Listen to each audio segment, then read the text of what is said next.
All right, hello everybody, and welcome to the Imris Saga Rising Shadows campaign, Chapter 3, Session number 6. I know how everybody's doing because we've already been talking for a little bit, and I think the answer is a little bit hyper, perhaps. Not to be trusted with answering. Yes, I will answer for the group. It's good to be back. We weren't able to play last week because somebody couldn't make it, and then the rest of us were all feeling pretty meh for the most part. So I'm excited to be back, though. I'm glad to have everybody here. Last session, to quickly recap, you guys implemented your plan to... actually, no. That had already happened. Last session, you left your defeated foe, Lord Zakan, in the throne room to go and find Torless down in the dungeons. You were able to do so, finding them kind of in this separate special magical cell. And it took a little bit of work, but you were able to extricate them from there.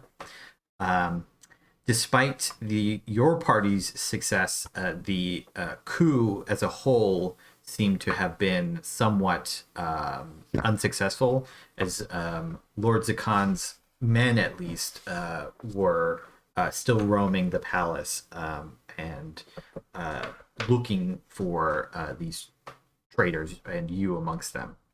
You were able to get out of there without too much issue, but as you were stealthing away, you ran into, or rather it ran into you, this young adult shadow dragon. You had a fairly intense battle with it, though quite successful on your end. You defeated it, but had caused a lot of noise, so had to kind of flee quite quickly in that moment. We ended with you guys going over the walls and passing across the bridge to what seemed like a army now down below in the pit, which previously had been mostly dull and done. So you guys have escaped for the most part. You're now moving quite quickly through the dwarven tunnels on your way out. You've come to a small kind of reprieve, a tunnel where Old Bart has said, we can stop and camp here for a little bit. Perhaps once we do so, kind of glances at Torless, they can get us the rest of the way. Shrugs.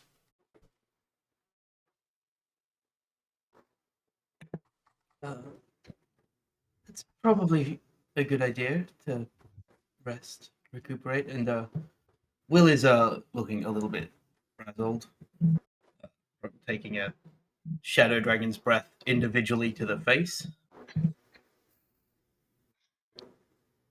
Sulveran just kind of slows to a lingering halt, and then nods gravely, glancing over the members. You said it's tunnel. Is it wide enough for him to set up his tiny hut? Yeah, you're in like a cave at this point. You've left this main... Oh, sorry. You're in a cave at this point. You've left the main road. Okay. Yeah, I think he just nods, looks at the cave surrounding, and then just settles, beginning to like set up the fire. I'll come over and work with you on that. Just kind of moving a little bit slowly, and kind of doesn't look hurt, doesn't look wounded, but just has a very confused look on his face.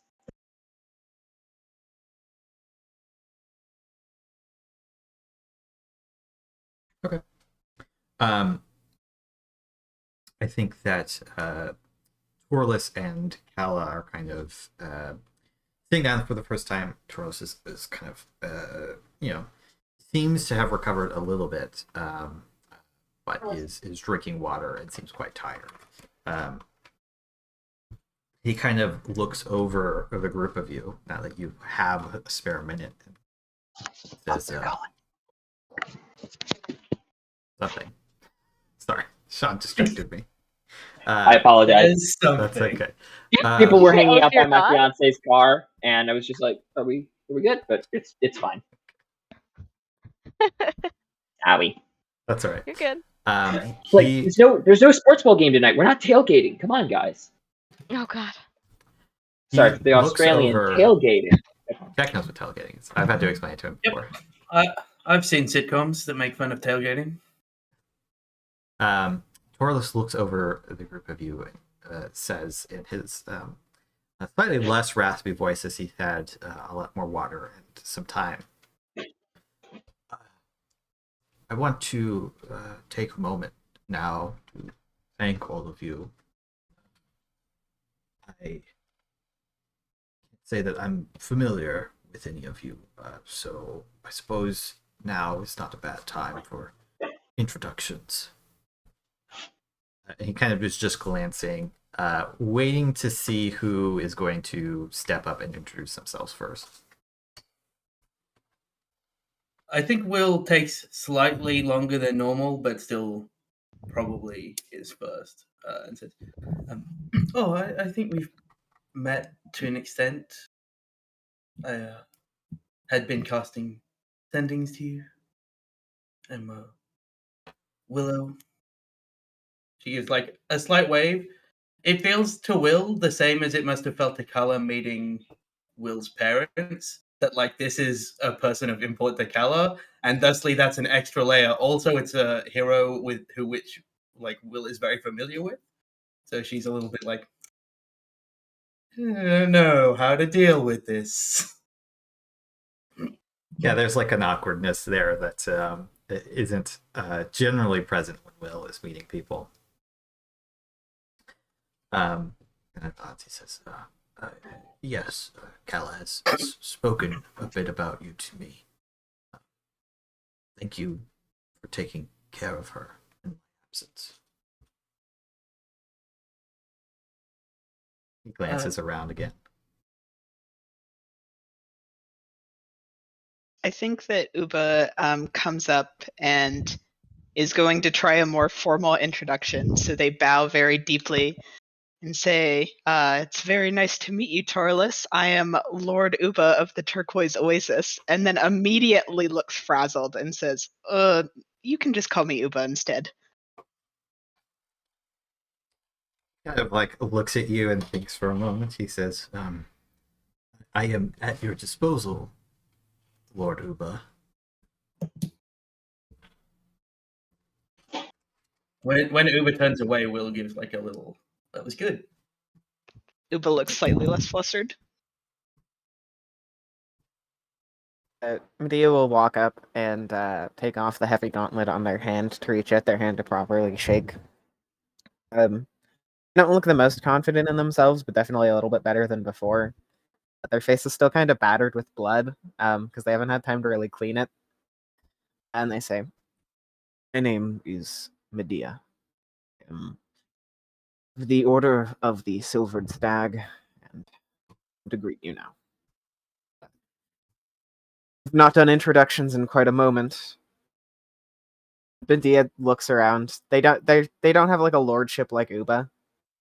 They look away for a second, waiting for him to reach out and shake their hand back. He grasps it, and it is, not quite as firm a handshake as you maybe would have expected, given the mythos, but it does still seem quite tired. Pleasure, Dame Medea of the Order of the Stag.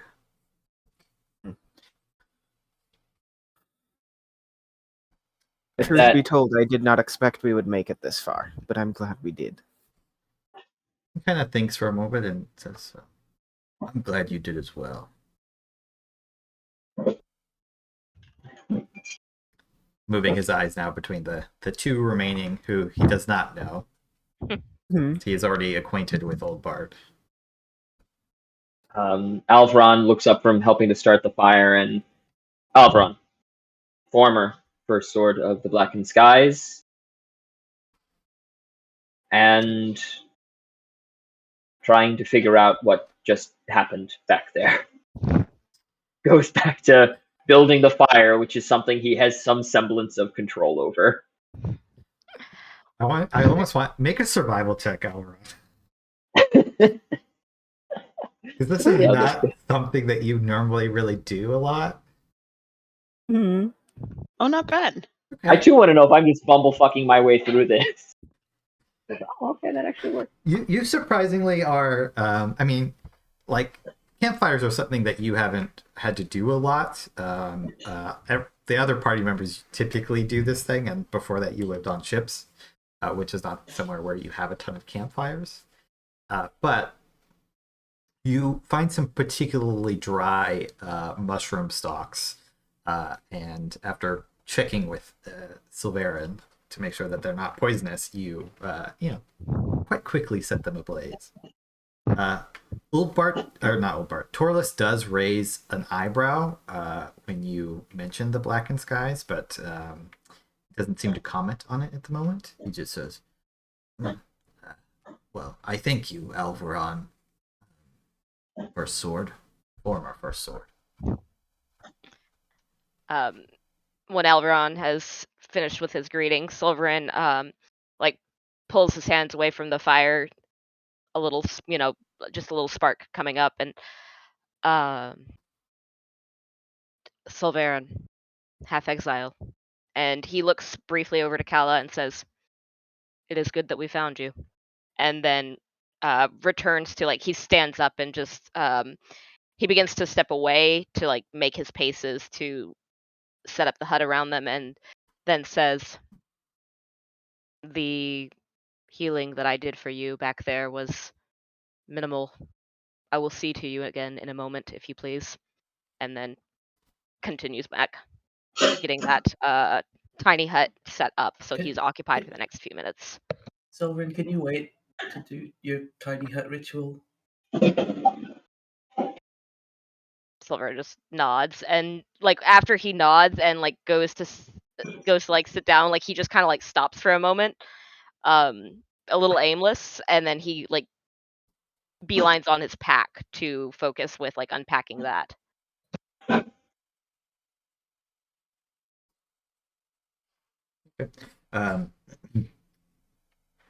As this conversation happens, he kind of thinks, and you start to move away. He does say, well, I am glad for your assistance, Sulveran, especially for your healing earlier.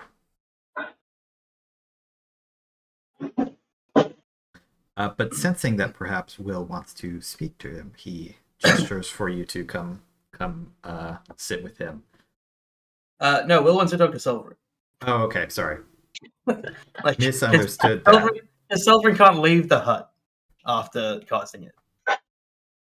So Will says, Will kind of nods and says, I didn't realize we were going to be quite so formal with all of our interactions. But that's fine. Sulveran, can I borrow you for a few minutes?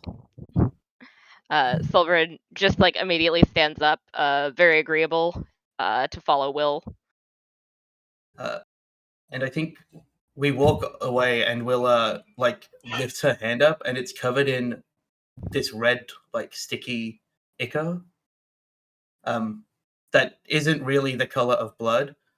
And then she takes her clean hand and she passes it through her hair, and the color of her hair is wicking off the front strands, and it's leaving behind dead blackened hair from the shadow bolt. Sulveran just kind of staggers a bit to a halt, and then a little. It's not like he's intending to be rough, but it is as though for just a moment he has forgotten how small Will is when he takes her shoulder to turn her to look at her. And then okay. he is barely, and then as soon as she makes a noise, he stops. Will, and looks her over, and remembering is going to. That is quite the wound. Sure, it doesn't hurt. I just don't. Can you do something about it? Like, I don't. It doesn't look good. Let me actually check if he even has like a lesser restoration, because I mean, cure wounds. Yeah, cure wounds my hair, please. Yeah, not really a thing. My hair has become dried and decayed. I need you to cure wounds it. Yeah, of Gotta fix course. those split ends. Use the cantrip of Head and Shoulders. um. So is there a thing that I should do at this juncture? Like, blah, blah, blah. It's not a mechanical thing, so I don't know what my mechanical response would be. I think you would maybe think to go to a restorative spell, maybe lesser restoration. Okay, that's what I was thinking, but then I was like, I don't know, is this blinded, deafened? Yeah. All right, so Sulveran is going to first. Is there anything else with similar damage? And just kind of looking them over and the red bits. Will says, as far as I know, the only affected part is this strand of my hair. And she kind of runs her hand through the rest of her hair to see if any more like is breaking off the Yeah. color. Then in that case, that is what Sulveran will do. He will cast Lesser Restoration, kind of like bringing up her hair, almost like as one would gather a braid to do so, like to run his fingers through it. And it's very like he's just like, ah, yes, I must fix your hair, and it's like he almost automatically goes to make a braid and then just stops, and the Lesser Restoration kind of sinks in from his fingertips. He is going to step away suddenly, like. He doesn't say what he's feeling. He just stares at Will as he is wont to do. Andrew, can I decide how that affects it? Sure. I think the magic, like even as your fingers are running through it, you can feel it like bringing life back to the hair, but not the color. And in fact, the black, decayed, necrotic color fades a bit, and she's left with this not unattractive, but not as nice as her red hair, like strand of quite gray hair at the very front, and it like hangs down now that you fixed it from being frazzled and not moving. It like hangs down in front of her eyes, and she kind of focuses on it, and she says, I know that it's vain, and I appreciate that is better than it was before. But it's not very good. Even my mother's hair isn't grey yet. She like looks at it and like sees it, thinks about if she could tuck it into the rest of her hair and it wouldn't be noticeable. And maybe taking an idea from the fact that you had just been about to braid her hair, she very quickly like braids the grey and red together, which kind of just highlights even more that there's this big streak of grey in her hair now. But yeah, that's fine. And then she puts a cap on, but she puts that back and holding. Back to hiding her hair. Sulveran like looks at the gray, looks at the cap, and then says,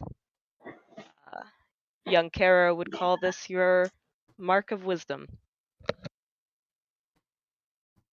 Seems like too many words. That's not Will's voice, but that was 3 entire words. I don't think that's as many as it would use. Just be wisdom. This is fair. Time among you people has loosened my tongue. All right, let's get this finished. Sulveran. Thank you for your aid and for your god of death restoring my dead hair.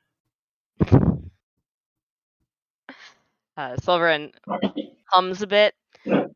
Perhaps if I had invoked Sil, it would be Invisible? more of a silver or invisible.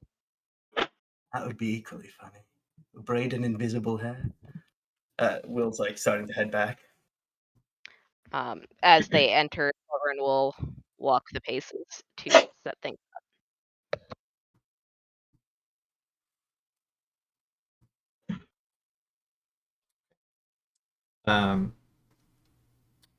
You guys begin to bed down for the night. Resting, you can all take a long rest. Recover any spell slots and stuff like that. Torless regains. Are we still undergoing the shadow bit? Yes, and you Okay. should roll if. Let me double check who isn't getting hit points. Everybody can also enjoy a Song of Rest. The last time that it's just a D6 worth. From tomorrow onwards, it will be a D8, and you will all rejoice for the power of my Song of Rest. I will indeed. Also, I know I just had part of a scene, but Sulveran's gonna send a sending before he goes out. So when you have a second for that, Andrew, let me know. Yeah, all the Good. casters get it back. But All the casters get what? get their spells back still. Oh, okay. You don't make the roll till after anyway. Okay, cool. So probably just not worry about it. Actually, now that I think about it, you are still in it though, and it is affecting some of you. Although it can't dampen your, relief, pleasure, however you interpret or feel about having completed your task.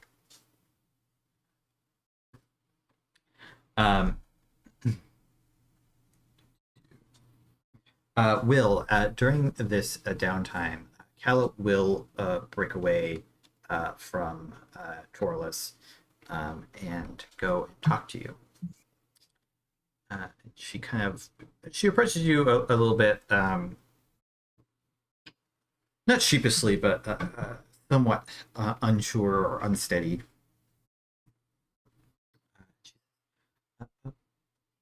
Will, do you have a second? Yes, of course. Anything for you, Calla? Well, within reason. I haven't been employed by you for quite some time. I think that what you've done already, some would say, goes beyond within reason. All right, within my reason. Not. So, I'm just. I suppose I was just wondering what. We didn't talk too much. What are you thinking you're going to be doing after this? I suppose I was originally planning on going back to Roms with Torless.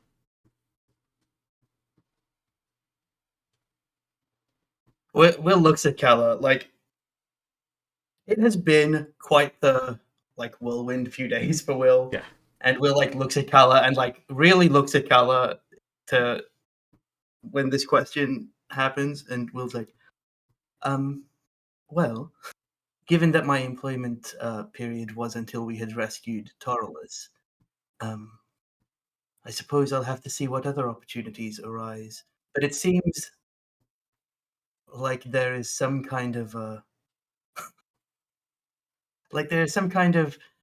cataclysmic world-ending situation happening, with the fact that Torless was captured, etc. Yeah, no, it's been. Give me 1 second, guys. I'm really sorry. I'll be right back. So I'll continue monologuing what Will thinks about their relationship. Thanks. I'm not going to do that. I'm not going to spend 2 minutes having Will talk to nobody. Oh, who died? Oh, they're back. Actually, I'm going to get some more carbonated water. Go. My next quest is to fix Will's hair. Let's do a long Andrew said, "Give me." episode off. Andrew said, "Give me 1 second," and my Discord said, "Sure, let me immediately fail." I didn't know that. I was not sure that I was going to be fine with lesser rest and fixing it, but I was like, that's pretty funny. Yeah. No, Let's that's Will a just be vain. yeah, that's a good technique. But I was curious. I was like, wait, I should have just been like, I'm gonna cast Lesser Restoration, and then Andrew can tell us what the fuck happens, or Jack can tell us what happens. But Slowly usurping being the GM. Andrew's not in charge of anything that happens to Will anymore. I decide it all. That's You don't need to do that until you get Wish at 17th level. Mm. Well, I'm a level 1 wizard with my bard levels, so it would be 20th level because you can't get Wish without magical secrets. True. You have to be So it's 18th 18th level. level for bard. If we're level 20, I'm also probably taking Wish, but not for a thing that's ever going to be helpful to you, to any of you. I'm going to take Wish for my own benefit. Okay, sorry. My mom stopped by for something real quick. What's going on? So, but yes, there seems to be something rather major happening in the world. Also, I did start traveling to find Vesta Vale, and that hasn't happened yet.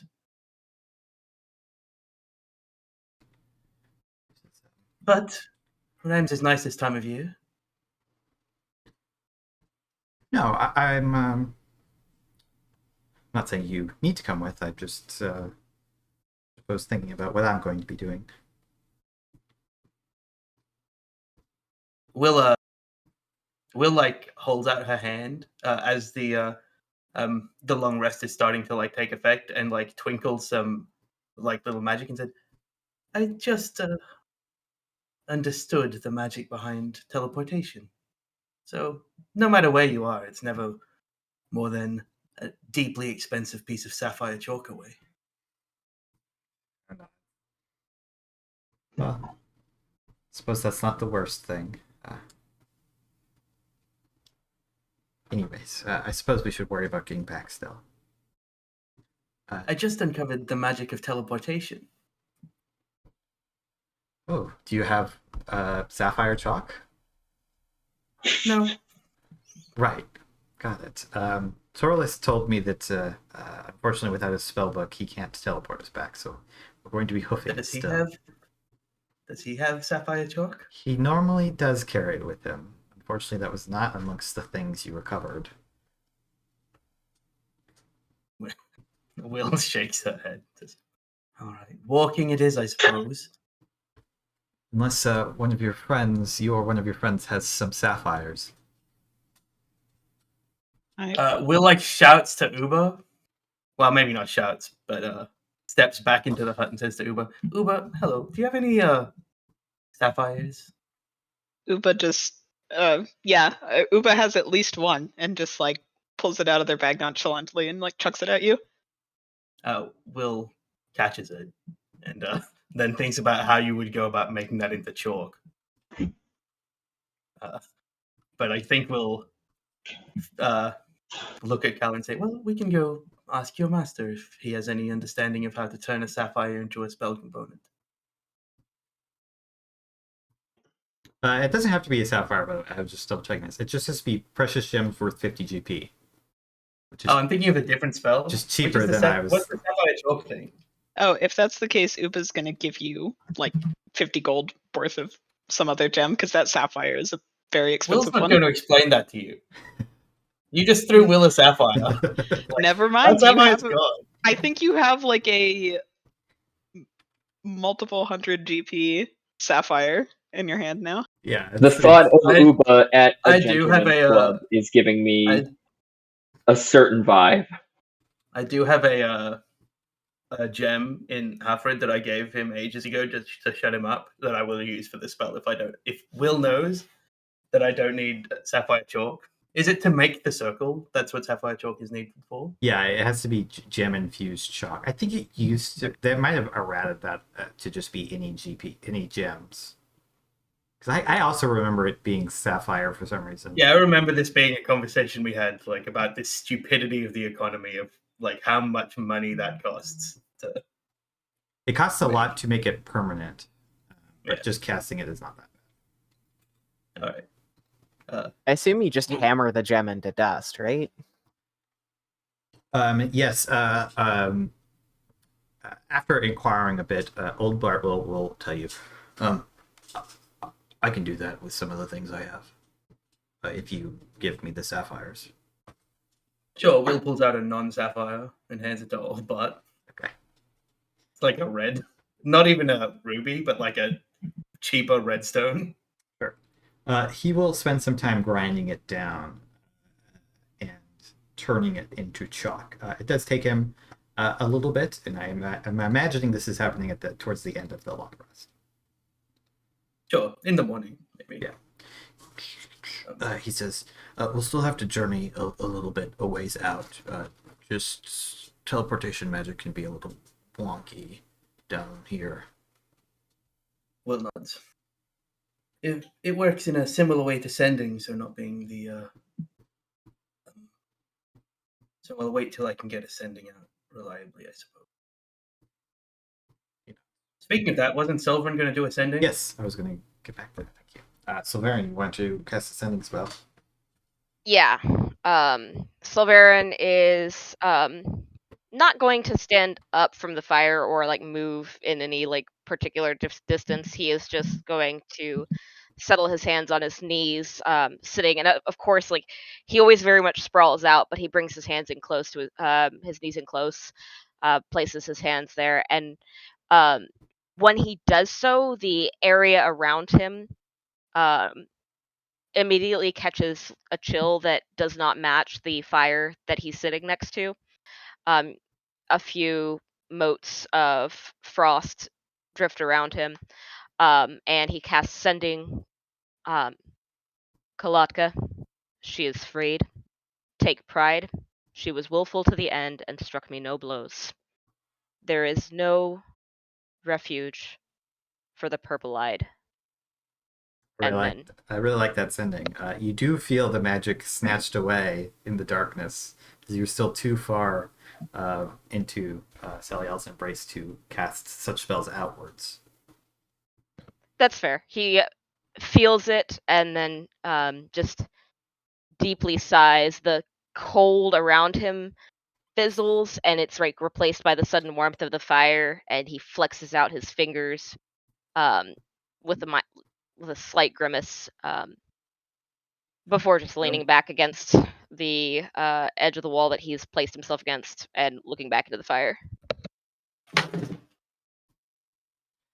Torales, shortly after this, says aloud,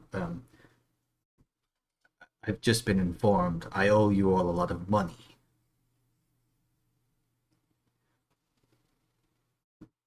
If you are planning on teleporting somewhere, preferably if you want to get paid, a large city would do. I can pull out funds from a number of different places. Korad, Rams, Anfagon, even Twinport.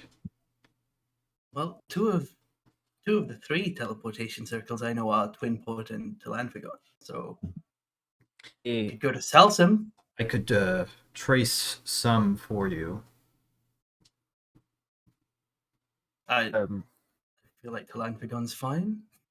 He'll Don't mean nod. to be blunt, but as far as accounting goes, the compensation purely in wealth, favor, I like to keep my numbers in order.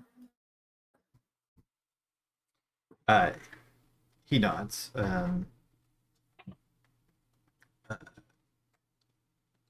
And looks back at Kala, because he's not the one who made this deal. And then looks at all of you. He says, very well. Thinks for a moment again. 7,500 gold each, and whatever questions you have to ask of me. Plus, kind of thinks for a minute. Another 5,000 in gems. Does that seem appropriate to all of you? Seems perfectly reasonable. Just to be clear, that was 7,500 each plus 5,000 gems between us. No, each. I just a large portion of my funds is in gemstones. Uba's nodding like that's a smart financial decision. Uber, I'll trade you my 5,000 gems in gold for 6,000 gold. But they're gems. Gems go up in value over time. I was gonna say, I do want to have a conversation with Uba before the end of the long rest as well.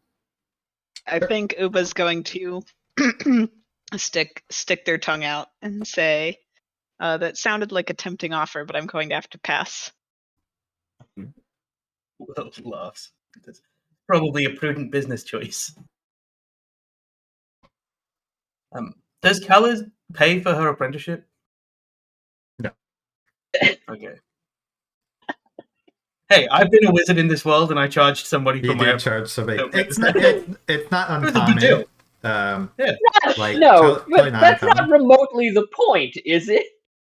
Well, I was just going to give him to take off the cost of the remainder of her apprenticeship from what he was apprenticeship. paying me. That makes sense. Did you hear Kella and not Kella? Oh, Kella doesn't pay for her apprenticeship. I paid to have Okay. Kella come with me. That's what I was. I heard Kala. I heard Kella. God damn it, Andrew! Would you pick a different combination of Hey, consonants? you've done and this to me vowels? before. You specifically. I have done this. This is entirely my fault. One half of the Varon crew cannot make this complaint. John's done this to me twice. No, what was the other one I did to you? Lumon and Leon Leon. and Lumon. Oh yeah, I totally did that. And that was also completely unintentional. Yeah, both times actually. We didn't talk about it. Yeah. Yes. So Medea approaches Uba at some point. Medea approaches Uba, and it's like an awkward fiddling for a second. They say, "Down here in the depths, closest to what may claim us in our afterlife, and in my many scores of confronting death, I realized perhaps I should be more frugal with my wealth. I am quite good with numbers, and I figure you, somebody who has come into quite the possession of wealth, could need somebody who is good at calculating wealth." I love that Medea has a secret like accounting job, but Uba nods and says, "It is sometimes hard. Sometimes my gems get lost in my bag of holding, and I don't know how many I have." Yes, I figure having somebody who could track your finances would be useful to you. Uba nods and says, I think this is a fair arrangement, but do you want anything in return? Perhaps in the future, I would like the ability to construct a keep or a hold, during your cost on your land in the future. Sorry, you cut out a little bit. What did you just say? What do you say? Perhaps in the future, I would like the ability to construct a small church or steeple on your land in the future, not at your cost, at my own, but permission only. I think Uba nods and says, I have to say that I am a newly appointed lord of that area. I think it would make sense to check with the residents and servants at the castle, make sure that this is a smart decision. I don't want to ruffle any feathers, but I see no problem with it. Medea itches out a hand to shake. Yeah, Perhaps Uba. if death grasps us, it would be good for our wealth to know where it is going to go. Dodson says, I agree. I think that that could be prosperous for many people if that were to happen. And it seems like we're just fighting more and more risky things all the time. So I think it's important to think ahead. Is this happening in the small, tiny hut, and we can all hear this conversation? I think that would be funny if it was. Yeah. I think Will leans to Kala and says, Kala, if I die, all my money goes to Kala, and all the money that you owe me must be paid to Kala. We're all doing financial planning and drawing up wills. Do you want me to write that down in a legal document? No, it's fine. Okay. I think Medea, the entire time they're writing down things, their hand is still kind of slightly trembling because the experience down there has been like a harrowing moment. So they're like, maybe someone else values their finances. That's a good thing to think about. If anybody wants me to manage your money, I was a quartermaster for 15 years. No? That's fair. I think that... Can Uba maybe roll an insight check to see if they understand why Medea is all of a sudden talking about accounting? Yeah, if you guys want to do that. Okay. There is a genuineness to the fact that calls to near death made them realize maybe they should plan out their future. I think with the 15 then, based off of what Ramona just said, it seems to be out of a genuine, not, I don't know about concern, but awareness of mortality. I think that Uba's going to attempt their best to comfort Medea and says, kind of like leans in and lowers their voice so that other people would have a hard time hearing, and says, I think it's important to plan these things, but as someone that's experienced quite a few close calls in our adventures, I have to say that you can't let this consume your mind. I understand. It's just. And Medea whispers close. I've become quite comfortable with the concept of death when I did not have things to lose. Now I have both people and wealth. I think that Uba doesn't get emotional very often, so they kind of like try to hold back a sniffle and say, I think that's completely understandable, and like puts their hand kind of on your shoulder in like a comforting way.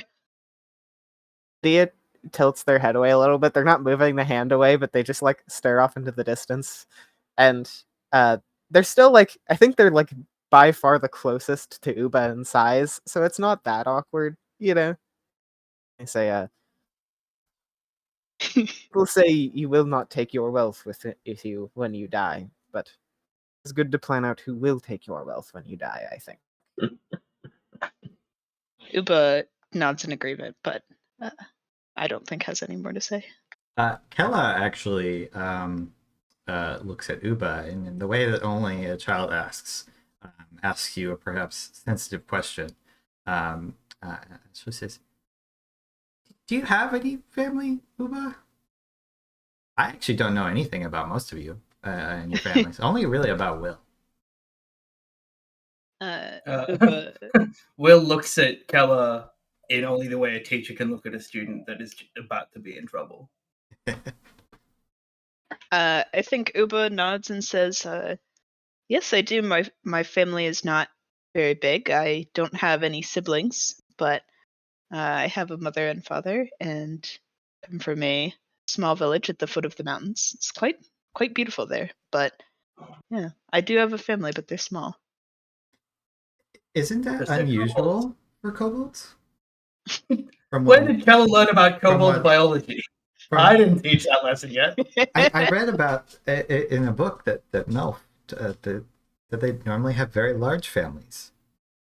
I think Uba like blushes for a second, not expecting talking about kobold family structure with a small child, but says, well, that's true, but when I was born, there were I was the only egg, and not sure why this happened, but it is a bit unusual, and sometimes I wonder what it would be like to have siblings, but you know, I still enjoy my family and love my family members very much, even though we're a little smaller than you might expect. I'm my parents' only kid, so I guess I understand. All heroes are born in unusual circumstances. She nods very seriously. Uba gives you a grateful look at slightly changing the conversation. Circumstances were shockingly normal. It was only later in life that I had unusual things happen to me. Nods and then says, Kella, since you have such great recall of kobold biology and how their birthing patterns work, could you come and recite to me, and I find a lesson back in Will's memory of like one of the second or third lessons she gave Keller, and asked Keller to recite that lesson to me. Thanks for a moment. I'm gonna have her make an int check.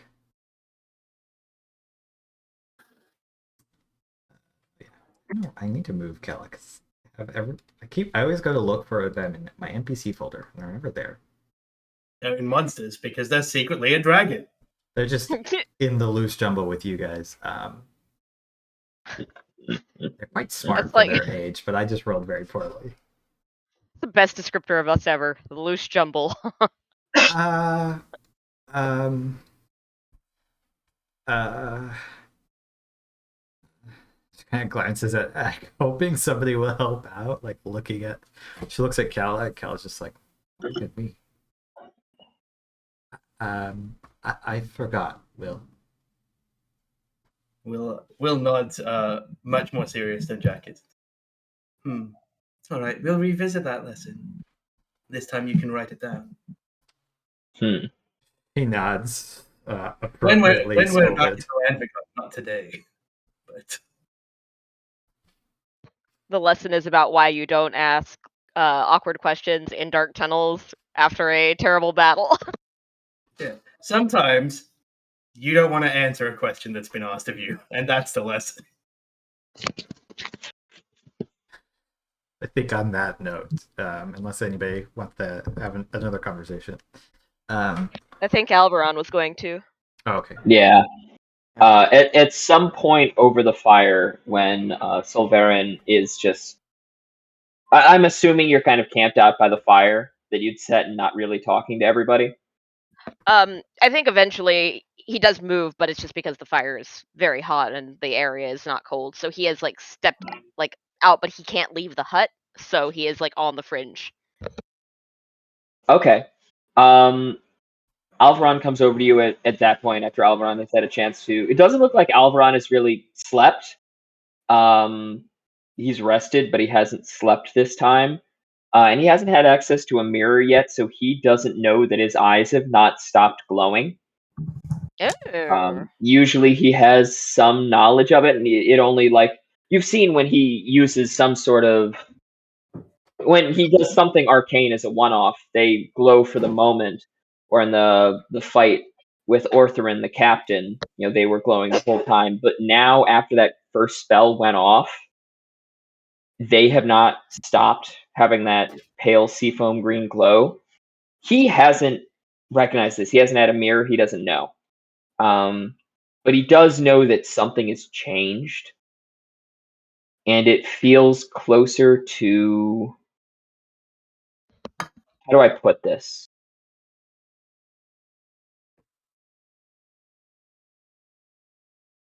Alveron feels more closely connected to the divine part of the sea that he was connected to before. And that is where this is coming from mechanically. So just so you know that going into this conversation. Oh, okay. So as he approaches, Sulveran just very slowly tilts his head up to look at Alveron, and after the conversation with Will, like his eyes, like he just catalogs Alveron, giving him a very slow once over, looking for any sign of injury. And when he can't find anything, just meets his gaze, and he probably would notice the difference in the eye color, but he doesn't remark on it. Got it. Alveron kind of, much bigger than I am, but just kind of grabs your elbow a little bit and checks behind, and I need to ask you something. Indeed. Can you tell the book in the library, the thing that tried to take me before, is it in me right now? And you would get the sense that he doesn't know where this power is coming from. He thinks it's that finally manifesting itself in him. Sulveran just sort of straightens up. Doesn't rise because he's still comfortably, I guess not of eye level, but he just brings Alveron down, like just kind of puts a hand on his like elbow and just kind of pulls him to sit in front of him. Probably. You might want to move your mic just a little bit back. I'm sorry. It keeps shutting down and then going muting when it's not supposed to. Is that better? Yes. Thank you. So he's gonna look at Alveron.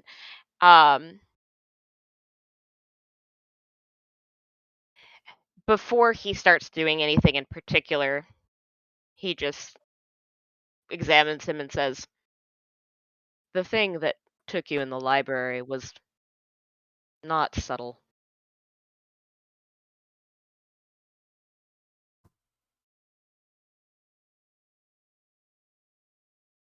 Alveron kind of has a deep sigh, and then you would be able to tell, right? You would know, or and then his.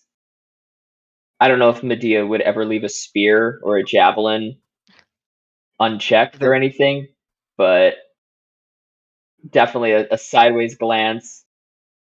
Medea would know, right? Medea, certainly. Myself, perhaps. But,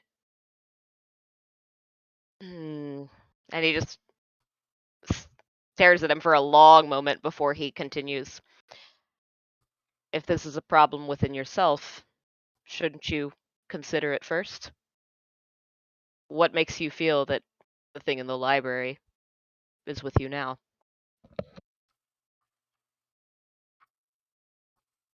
Stops and thinks for a long moment, and then says, "I am right now the furthest from the sea I have ever been. And I don't know what's happening inside of me."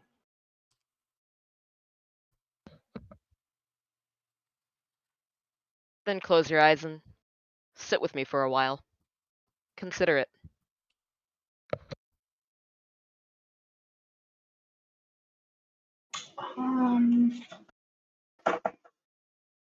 Sorry, I'm thinking of something. Alveron will do that. Sit with you for a while. After maybe 2 minutes, his breathing becomes much more regular, much more deep. And it looks like almost without thinking about it, he starts playing with the vial of seawater he always keeps by his neck. Unstoppers it after a little while, touches it to his fingers, touches it to his lips, puts it back.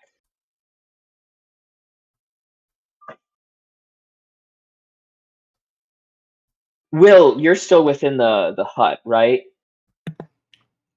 Yes, because Will wouldn't leave, but is pointedly not listening to this conversation. No, totally understood. I think just not mechanically for any, just with the shared backstory and everything.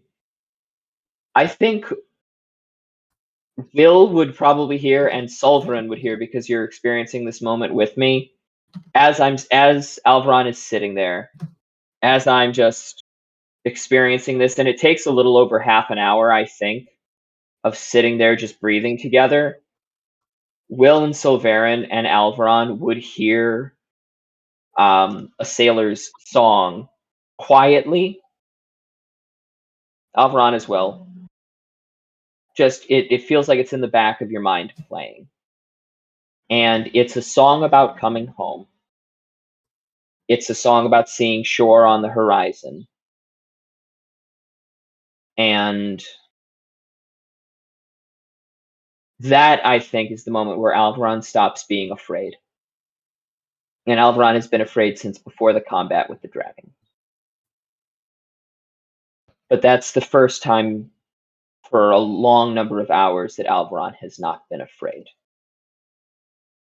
And Will, I know you're not part of this conversation, but I think with the connection there, both arcane and with your connection with the sea, you would hear it if you start to listen to it when you hear it the first time. And I leave that totally up to you. Yeah, I think Will subconsciously hears it and begins kind of singing the song, but doesn't realize why or anything until she's already singing, and then she probably starts trying to look around and see why she suddenly started singing this song of the sea. Okay. And then Medea, how does detect good evil work? Like, you don't have something innately going, right? I know Medea has to actively try and sense it. Okay, cool. I just wanted to make sure. I didn't want to accidentally invent something there. Yeah, and Um, well, Alveron probably wouldn't know this, but it really only detects like particular creature types. Gotcha. That's a good clarification. I appreciate that, Andrew. Yeah, it's just that. And I don't think Alveron knows exactly what's going on. I think he needs to get thee to a nunnery, get thee to a church. But he doesn't think it's that. He thinks it's something connected to what happened with Ortharin. Hmm. And that backstory there. So Does he shift or react or respond after that song starts playing in their heads? when the song starts playing, no. But once the song, so I'm besides like relaxing and no longer being so fearful, that's with the song. But then after the song ends, kind of his eyes are going to open and they're still glowing. They're still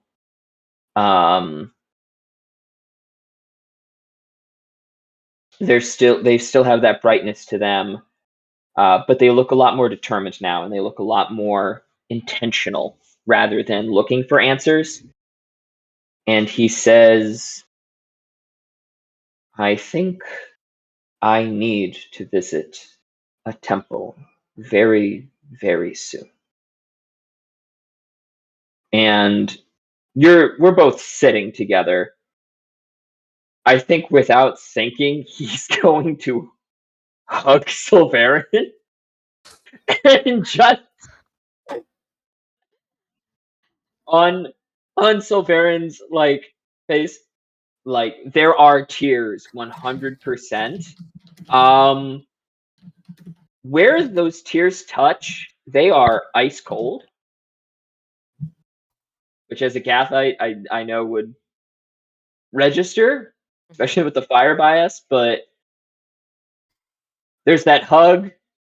And do not wait for reciprocation. Walk over to the bedroll and bed down for whatever time is left as we pass. Though Alveron didn't like really wait, Sulveran, while obviously surprised, didn't like shift, didn't stiffen up, just remained fairly relaxed.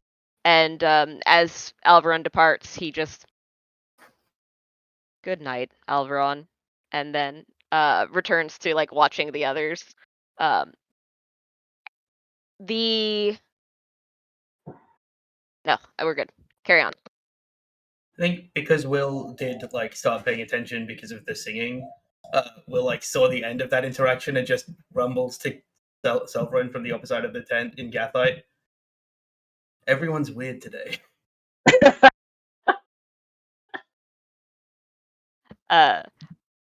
Sulveran is just going to look at Will today, and then just kind of lean back, and he is going to like settle to sleep right in that zone. He doesn't get up again. I pray to Syl for the ongoing healing of the party from mental trauma. I'm gonna mention I it. am going to pray to Syl, but I'm going to pray to Syl for Kalash. Doesn't have to be here, but Medea also would crack open a book about Alveron's condition. They're just not bringing it up to them because they don't know what it is. You crack open a book about something that you don't know. Metaphorically, like looking through their religious textbooks about if they have anything about Alveron, seeing if they have anything relevant. I assumed that's what you meant. I just thought the phrasing was funny. Yeah. Yeah. You can make I want Will to make a religion check for sure with wisdom, and Medea, you're welcome to make a religion check to just get some more background. Yes, with wisdom, please. 3 less than this, 17. Right. You spent some time praying, and you do feel a little bit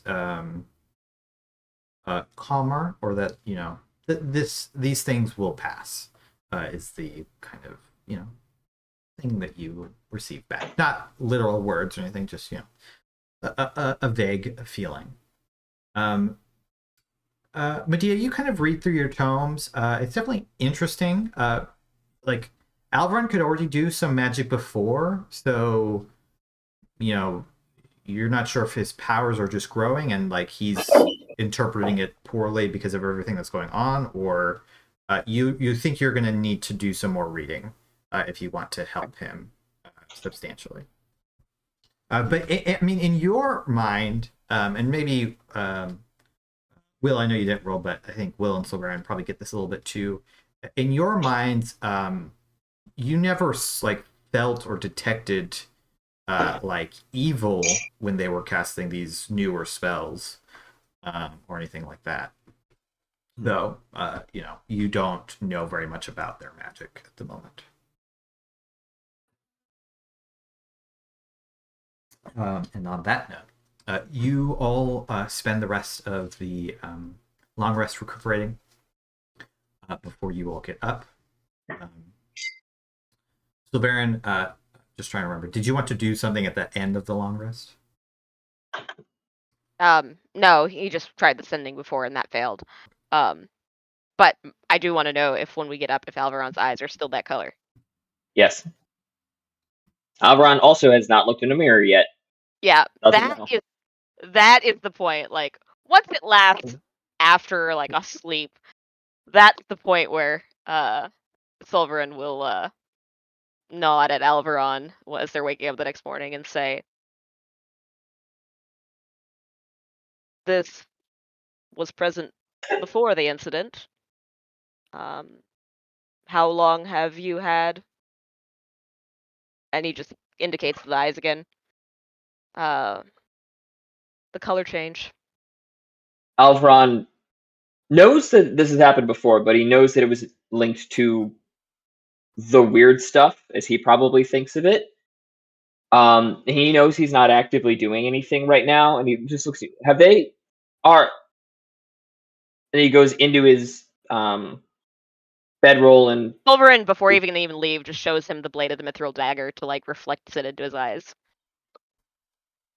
yeah, he just kind of stares for a little while, and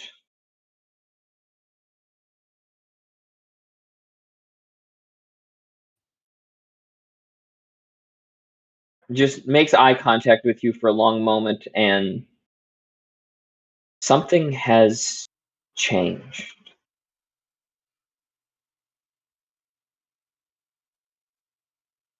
And then goes back to rolling up his bedroll and preparing for the morning. Yeah.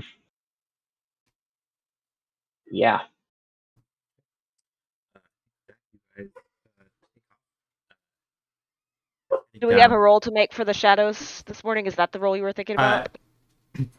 No, I think we're gonna go past that because I think we're not gonna. It's not really gonna affect anything in the long term, anyways. You guys continue trekking until you start to. This takes about a day and a half, so you do rest again at one point before you're fully out of the shadows of the blanket of Saliel.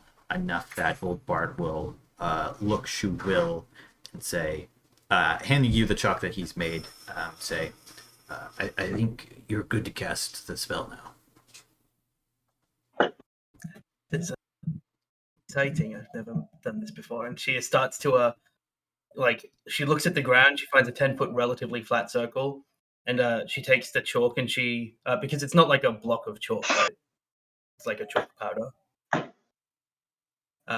She wets it slightly and starts to smear this teleportation circle. It's really intricate.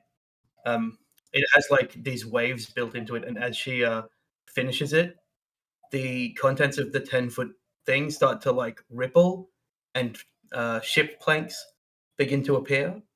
And she says, I think this is probably going to be a little bumpy. Not you, Alveron, but maybe. and a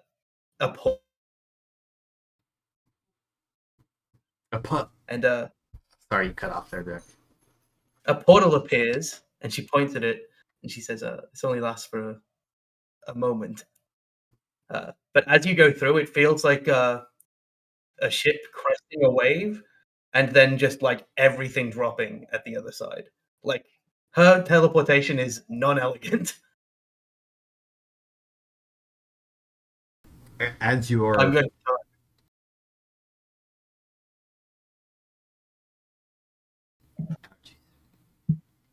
feel like it could make everyone seasick.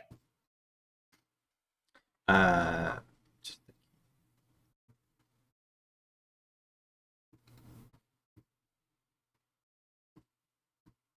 everybody's making saves. I mean, Yeah, I assumed I was gonna lose you my can. feet. Uba does not get seasick. I don't Be think. welcome to make a con save. It does give you that. That effect. only just beats my. That equals my spell save. I will. Alveron, I think, for sure, doesn't have to make the save. And of course, Will doesn't because it's their spell. I'll roll for Alveron Cal. lost his sea legs last session. What was that? You lost your sea legs last session. That's why Will was like, I don't know about Alveron. Yeah. Cal's pretty. Yeah, I think he's found his feet again, though. Especially after that moment with Sulveran. What's I think. what's yeah, the DC for this? I think there's a moment where you're all walking through, and old Bart's like, where's this portal to? Oh, it's to Anfagon. We'll bring you back. It's fine. As he steps through. I think Alveron has a very genuine laugh.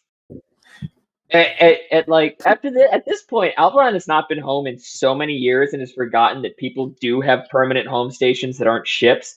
So like old Bart and his dog being like, no, I have to get back to the hut. I left dinner on or something. Yeah. Just My other dog absolutely. is still over there. I mean, he's fine, but he's still there. I do hate the desert. You all pass through, and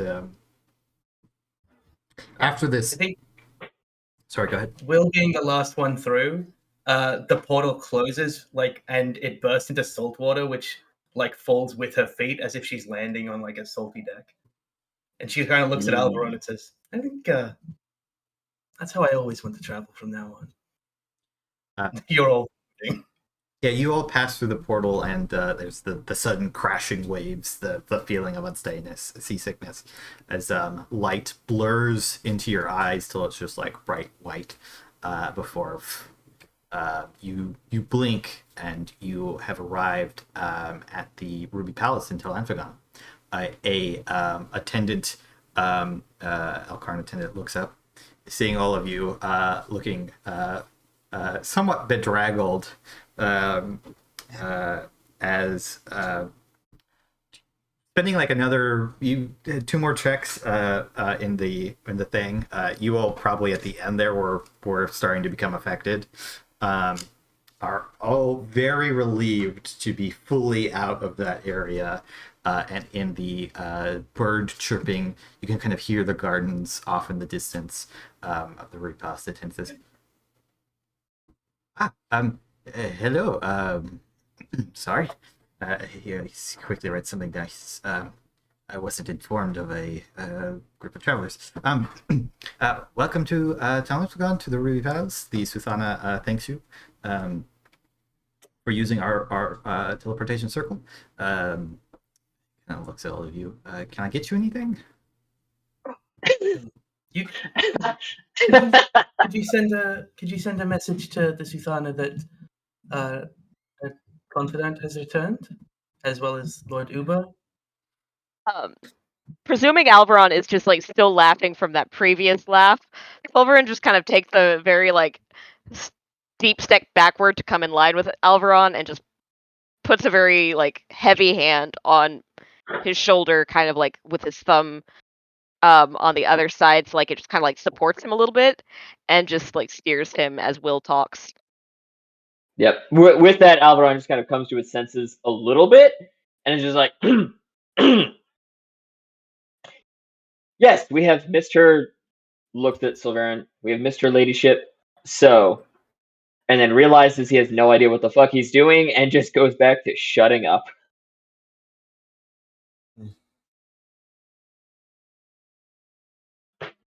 He can feel Will's disappointment radiating from a Sorry. distance. The Looks attendant disappointed. swirls a finger and casts a spell quite quickly, which probably you'll recognize as. What a spell. No, I'm kidding. They That'd be twirl really over the funny. mouse. I think either someone threw it over or they did. And then says, "She is ready and awaiting you if you are all ready. It is." He checks a quick. I was gonna say watch. He looks out the window, and is like, it should be about lunchtime. Would any of you like refreshments? The Sultana is waiting for you in her audience chambers, although they are currently empty. Uba says, "You don't happen to have any coffee, do you?" Yes, of course, Lord Roomba. Excellent. He Fully will. aware that we are in the desert, Alveron says, "Some fish, if you have it." It's a port town still. So yeah, it's a port city. It's a port, but Alveron's like, I want to see what they got. He will take all of your orders, defaulting to dates and wine and other light refreshments, juices. If you don't have any special requests, Sulveran also gets coffee. Medea Hey, also I'll be asks right for Medea asks for fancy cheese. Just A big going platter. to Your get mic the report. cut out Oh. at just the right time, and I thought you were asking for Francia. And I was... You guys are taken to the audience chambers, which you've been in several times now. They're wide, spacious halls. They are relatively empty. The Sultana, you think, was having a meeting. You can see both Atithius and Alancia are there, and there's a table set out already. The Sultana is not sitting on their throne; they're sitting on a smaller chair that is, more useful for slightly more personal meetings. But upon walking in, Old Bart's kind of hanging in the back, like, I guess I'm here now. I don't know what I'm doing. The Sultana will say, Will, Uba, Medea, Alveron, Sulveran, Kala, Torlis the Sage. I take it that your journey was successful. I welcome you Will's been back. traveling with these probates for long enough that she has to bite back sarcasm. I welcome you all back to Anfagon.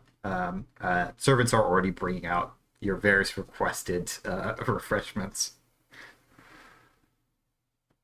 Medea's got like a little plate full of cheeses during this conversation. Apparently we're here for lunch now. She shrugs. You're welcome to leave at any time, although I would love to hear of your journey. She also looks at you. I can also, if you would like to make use of the baths, we could move this to a more intimate setting.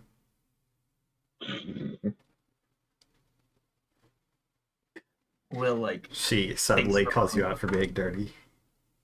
Will thinks for a moment. Doesn't Kala have prestidigitation? She does, but she really only uses it on herself.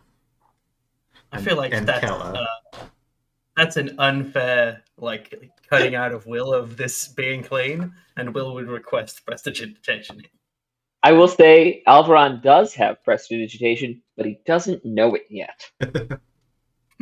I think Will says, well, how about this? How about we stay for a quick, brief explanation of what happened. We can retire to various parts of the city. People have things to check in on, and maybe we can reconvene at your next convenience for the longer version? Of course. So, however you please, you are always welcome to do as you wish in my city. You will note that both Old Bart and Max have already started eating and are like, Sure. Will has probably already started eating, but has switched to like be a civilized person since knowing that the rest of the party doesn't have that capability except for Alveron. Mm. Sometimes you have the capability, whether or not you're exercising it is different. You just don't know you have that capability yet. Alveron just isn't sure what to do, so he stops doing things, and apparently that's what you do in polite society, is nothing. nothing. Yeah, that's pretty accurate. Turles will speak up at this point and say, I will retire and go fetch your rewards. Think about any other requests that you might make of me. Where in the city are you staying?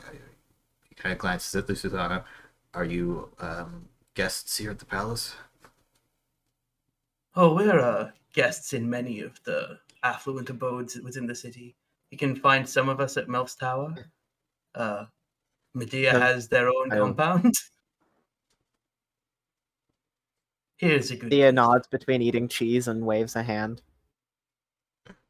At that, Alveron looks over at the Sultana and says, "My lady, would you happen to know if the Pale Dawn has docked?" I believe actually that they are out at the moment, having followed your orders to continue being busy. Though I could inquire as to their location. They haven't. They're rarely more than a day or so away. No need to trouble yourself then, my lady. If you would simply allow me to speak to your dockmaster, I will commune with them and make the arrangements as needed. Thank you. As for those of you I am unfamiliar with, she glances at Old Bart.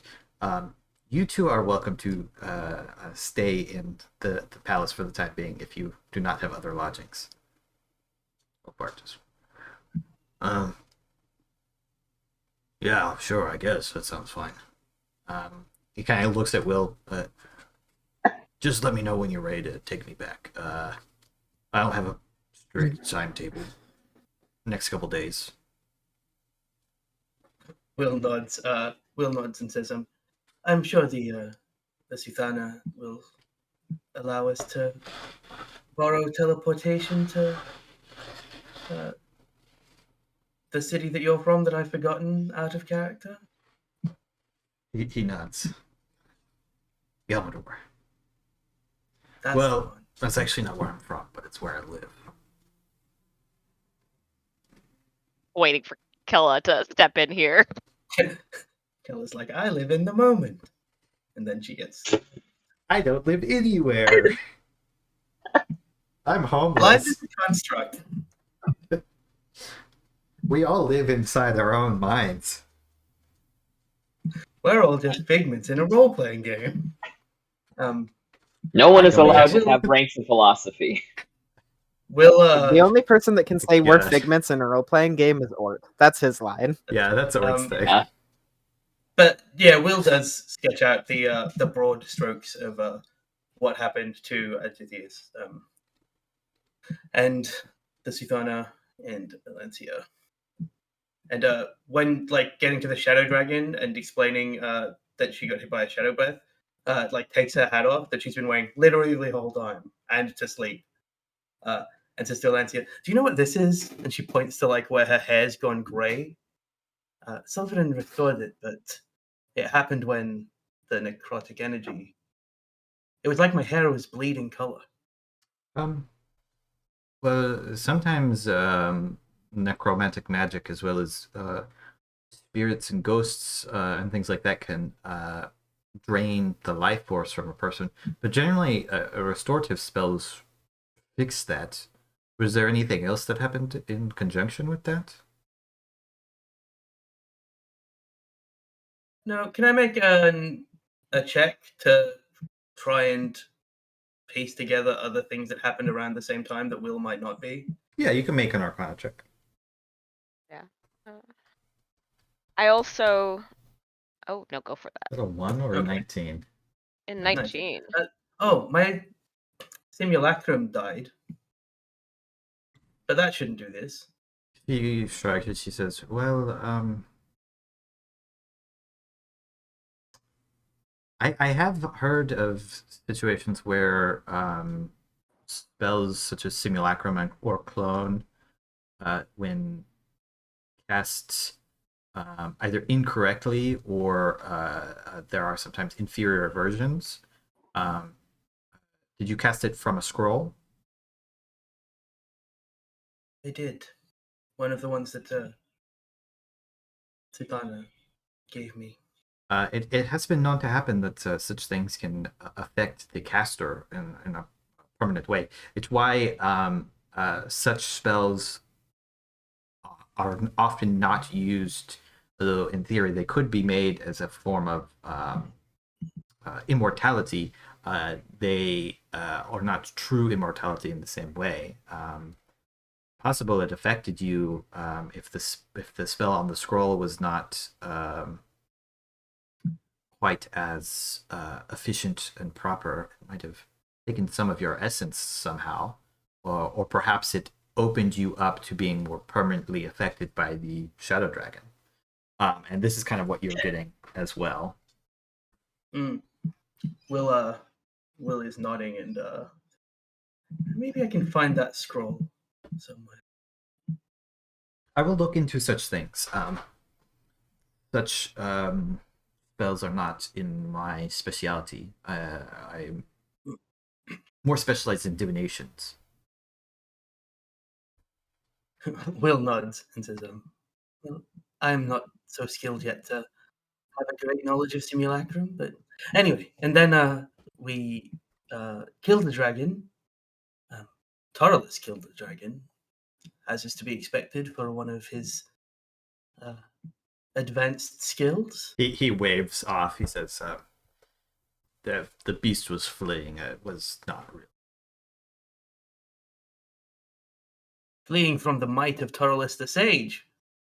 He chuckles and shakes his head. And then Will explains the rest of it, the teleportation back, and says, oh, and I probably might have left some seawater over your teleportation circle. I'm sure it will dry on its own, such as the lack of humidity here. It sounds like you all could use a rest. So if you want to break now and have a bit of a repast, I will make myself available to all of you when you are ready. Perhaps tomorrow evening, we could have a dinner together. Not a grand affair, just smaller. We may need to plan actions in the future. When Will was just running through like the events that had happened, had Will brought up Kalasht and the had gone into detail on that No, puppetry? it was like we dealt with the Lord of the Duergar, then we saved Toralus. Then all of the Duergar that were rebels probably died. Yeah. And then it was like an abbreviated retelling, I think. Yeah. Every Duergar that was standing up to tyranny is dead now, but also have you seen my hair? And then we escaped. That's how Will really put it. All right. Yes, so you all break, and I think I'm just going to go around and see what people are doing. Toralus and Kala are going to go to Toralus's kind of safe house, quote unquote, in the city, and also visit the bank. The rest of you are kind of free to do whatever you want. I'm going to start with Sulveran, since Charlie is next to me on the cameras. What do you do with the free time, the day that you have? Sulveran exits with just the entire until they went and sat down and went for lunch. He had kept a kind of grip on Alveron. And before he exits, he just kind of like eyeballs him. And you are off to find your temple? In some form or another. Alveron definitely feels a lot better with a bit of food in his belly, and the pallor of the shadows has kind of left him. But he seems in a much better mood. And kind of that usual jovial isn't how I describe it, but kind of that more chaotic, whimsical vibe is back for him. Okay. In that case, Sulveran stands for a moment and then says, and did you wish a companion on this journey?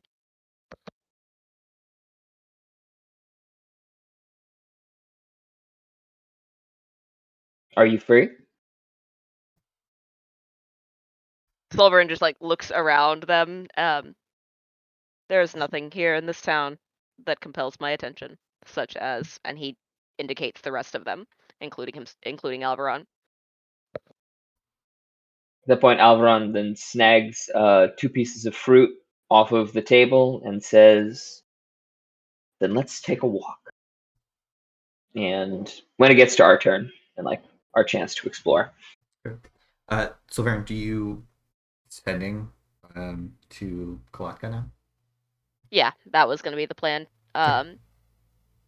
Sulveran will indicate to Alveron he'll take a moment and he will step aside, but he doesn't really worry about anybody overhearing him, and he sends the same sending as before.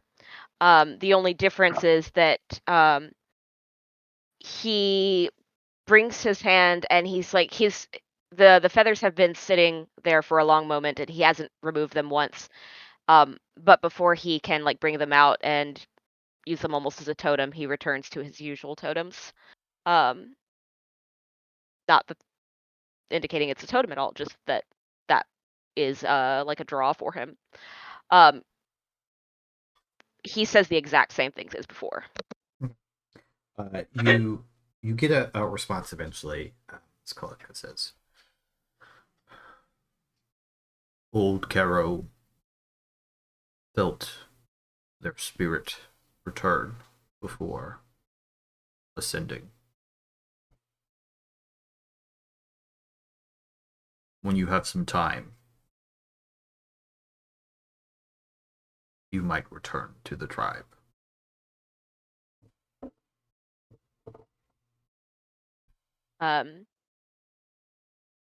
Sulveran actually spends an additional sending to reply. I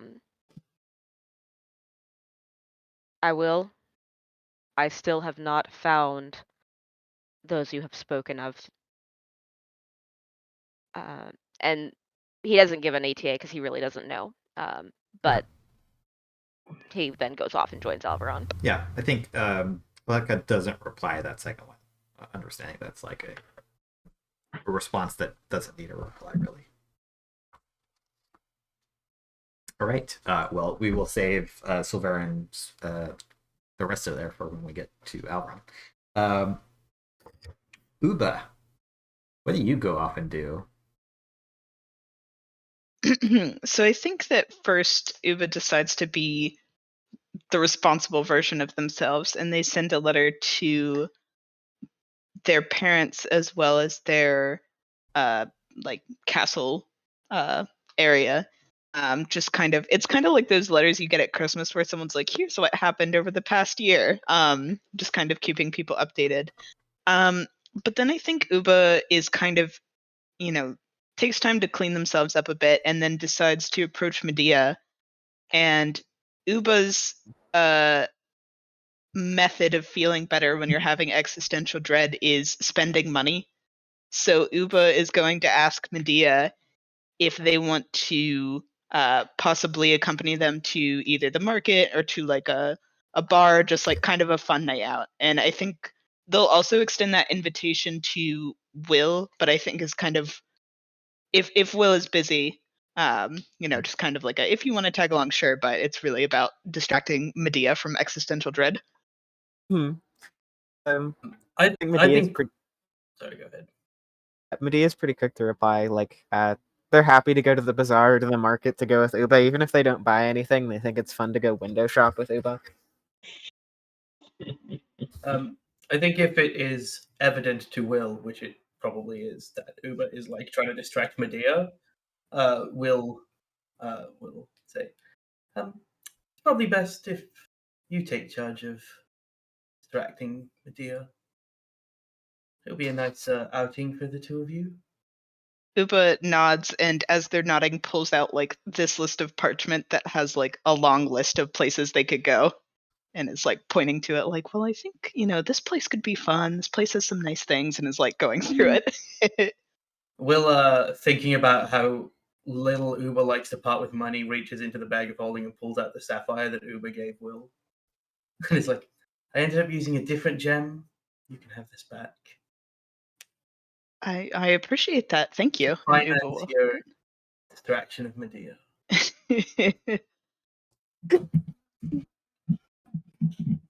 All right. Well, I was going to go to Medea next, so I suppose we'll continue with Uba and Medea. Do you guys want to go to the... It's kind of, when you're getting here, because you left, like, your schedules were kind of funky, but you kind of woke up around early afternoon-ish by the time, like, everything had shifted. So it's only like 1 o'clock-ish or so here until Anfagon. It is getting into spring, so the sun is high in the air. It is quite hot, but people are still hustling and bustling, and the bazaar is more than open.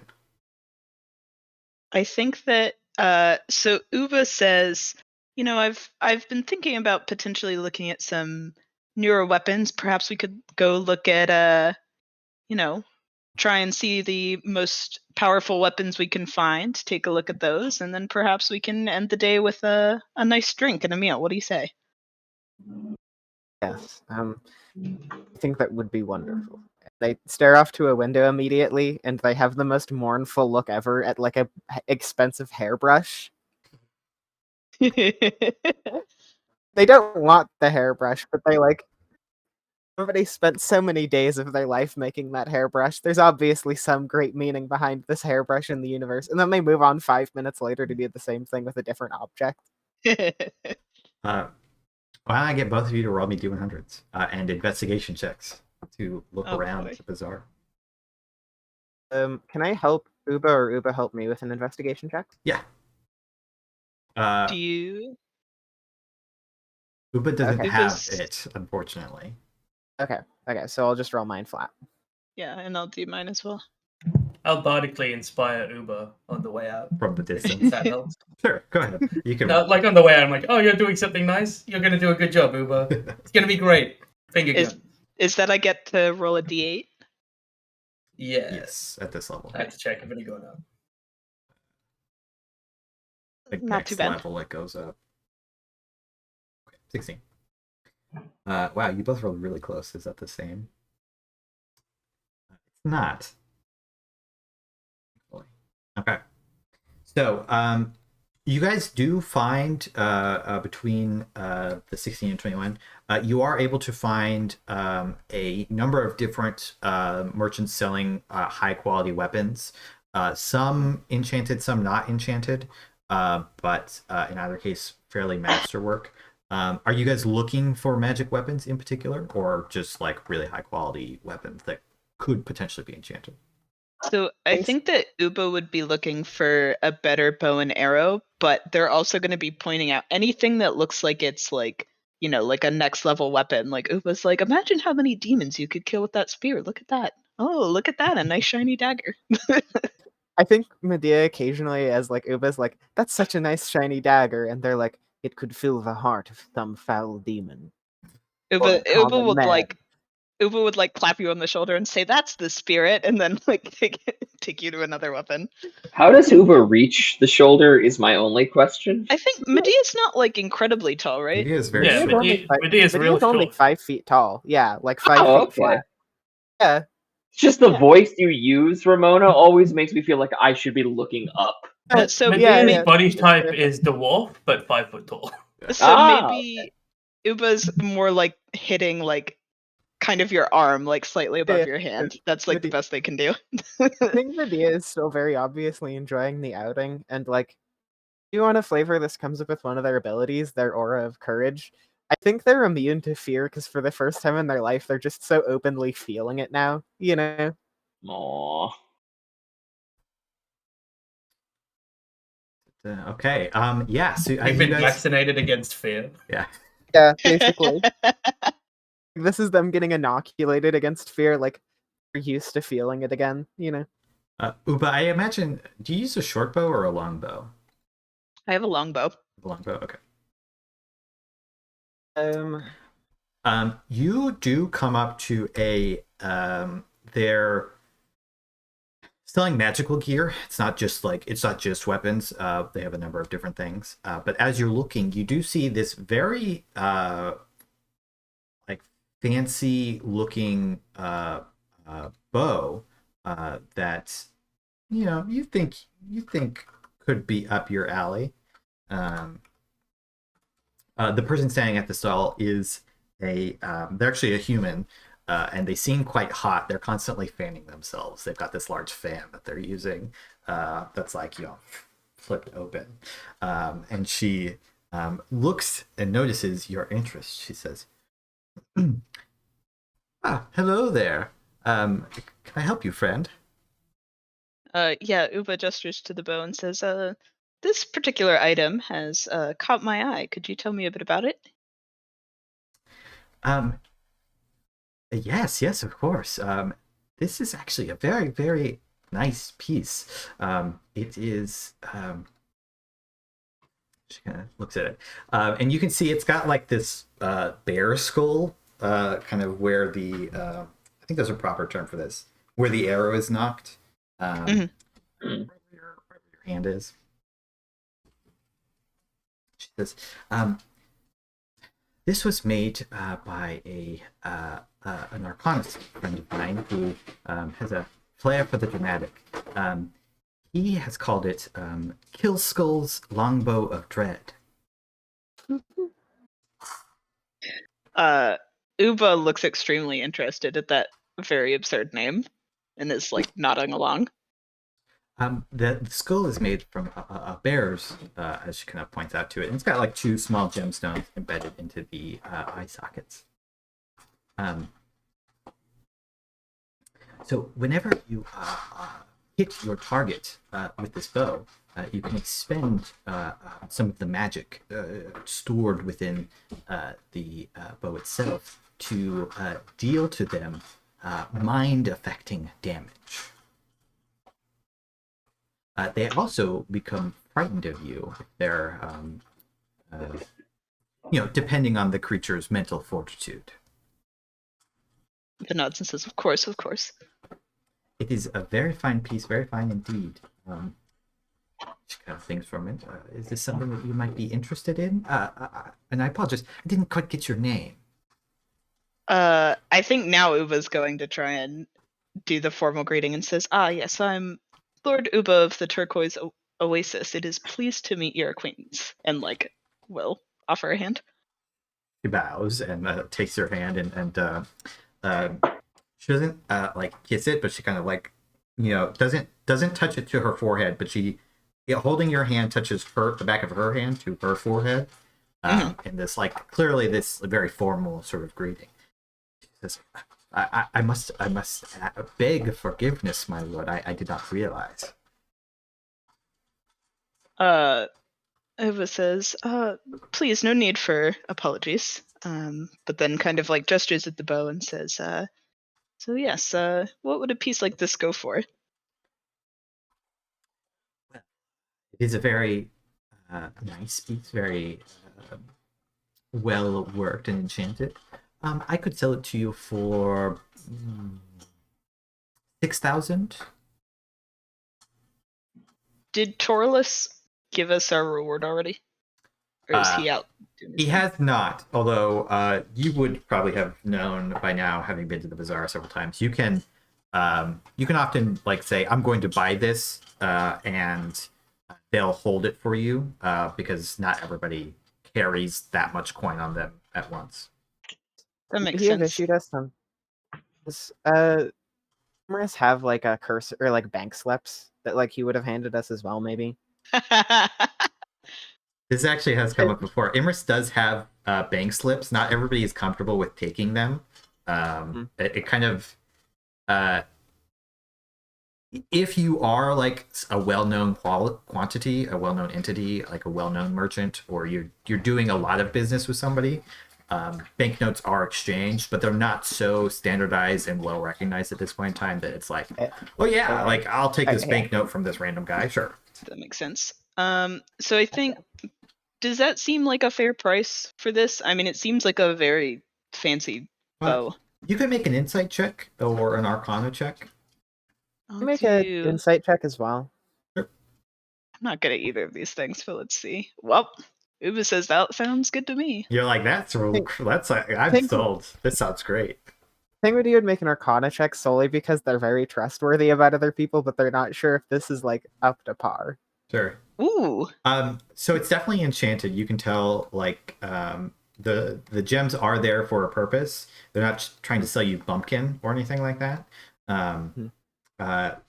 Whether it's as powerful as they say, hard to tell. The enchantment seems good quality, but you know, you without casting like detect magic or identify, something hard to say.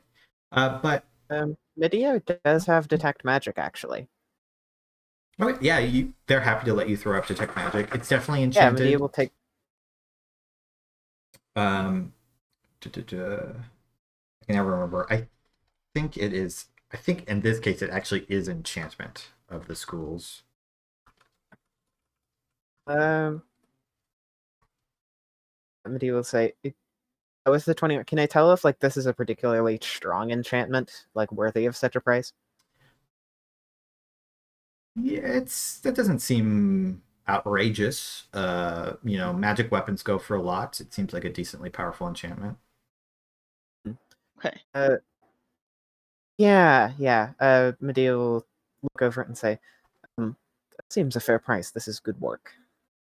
Uba nods, and I think Uba was kind of already sold when they saw the bear skull, but it's good to know that this, is an actual good piece of weaponry.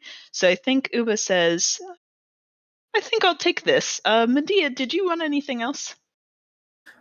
Perhaps we can keep looking around for a moment. Okay, 1 moment, If you please. need help And with funds. Of course. Feel free to return at any time.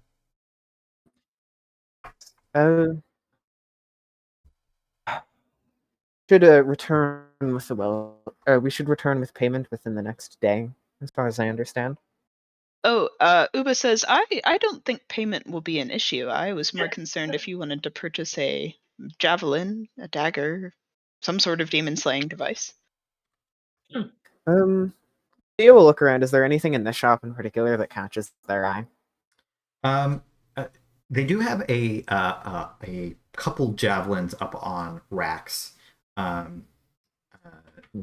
There is one javelin of lightning here. Just the one though that you could purchase. There's also a couple more that seem to be somewhat derivative. There's one that's clearly marked out with like whereas the javelin of lightning is like all lightning bolt themed. There's one that has it's almost made to look like a red dragon around the near the tip, near where the wood becomes metal, and like with fiery imagery.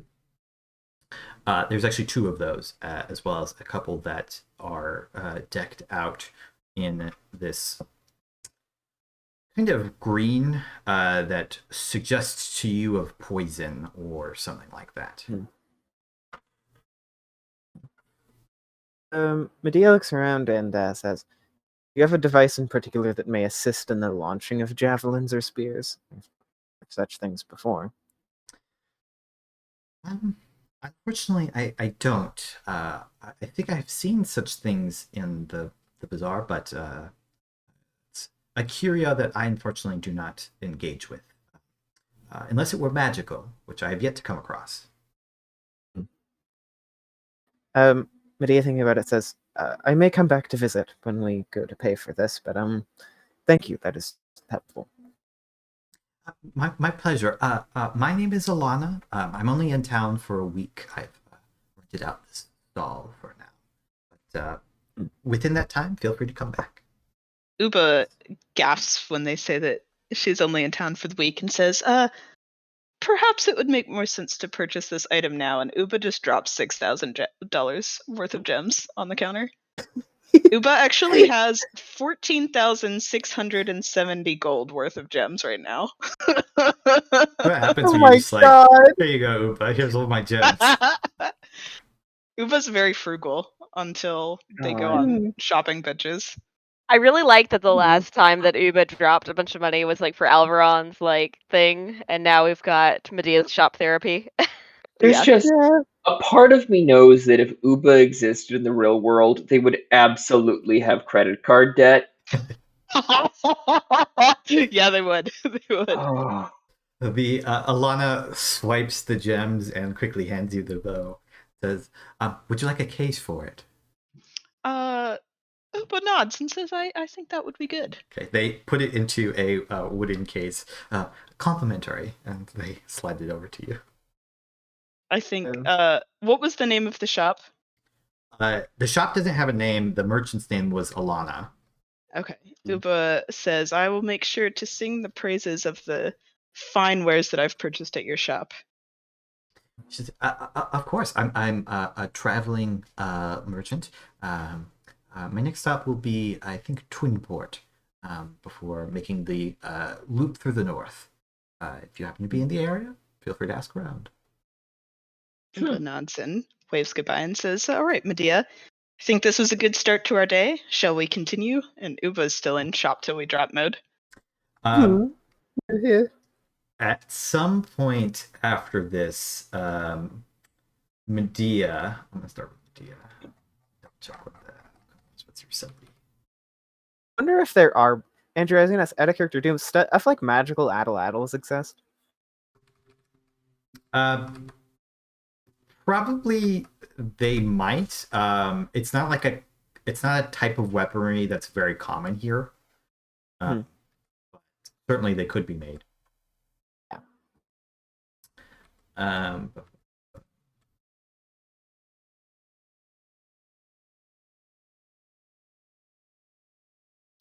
So you are actually not accosted, but various merchants yell at you at various different times, but a lot of them are easier to ignore. You pass by an Elkar who, spying the two of you, begins to, in a very lilting tone, strum on a lute. It says, you two right there, you two look like you are lovers of fine music, really. Is this not the case? Would you not come and look at my wares? I have a very nice variety of instruments, and he's kind of like starting to pull you in somewhat against your will. All sorts of amazing knickknacks. I have this strange contraption which plays music on its own. I picked it up in Rom's not that long ago, and he kind of cranks this box before letting go and starts to do in a it's a rudimentary kind of music box. He says, you pointing at Medea, you look like you might play an instrument, any a lute, a harp, perhaps a hand harp, as he like strums one. It has been a moment, but I do play the humble flute. He kind of like reaches around. Not practiced it in quite some time. He kind of sets one on the table. It's a pretty fine flute. It's actually it's not wooden, which is much more common here, but it seems to be made mostly out of brass. He says, "This is a very fine piece for any artist, whether newly coming in, returning, or very experienced, it's a very fine piece. This one runs about 50 gold pieces. But the craftsmanship is excellent. As he kind of gestures and he'll play a little tune to it. I also, if you know any bards of the Magic Force region, I do have a few examples of magical instruments. Do you play the pipes?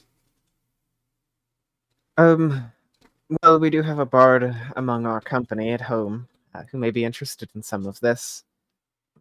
Not with us. Hand over the 50 gold quietly. Flute certainly is beautiful, but Well, it'd be good to bring our bard back. If they're interested, feel free to stop by. I will be here for the next couple of weeks in this spot I have rented it out. Tell them I have a mandolin that is quite exquisite.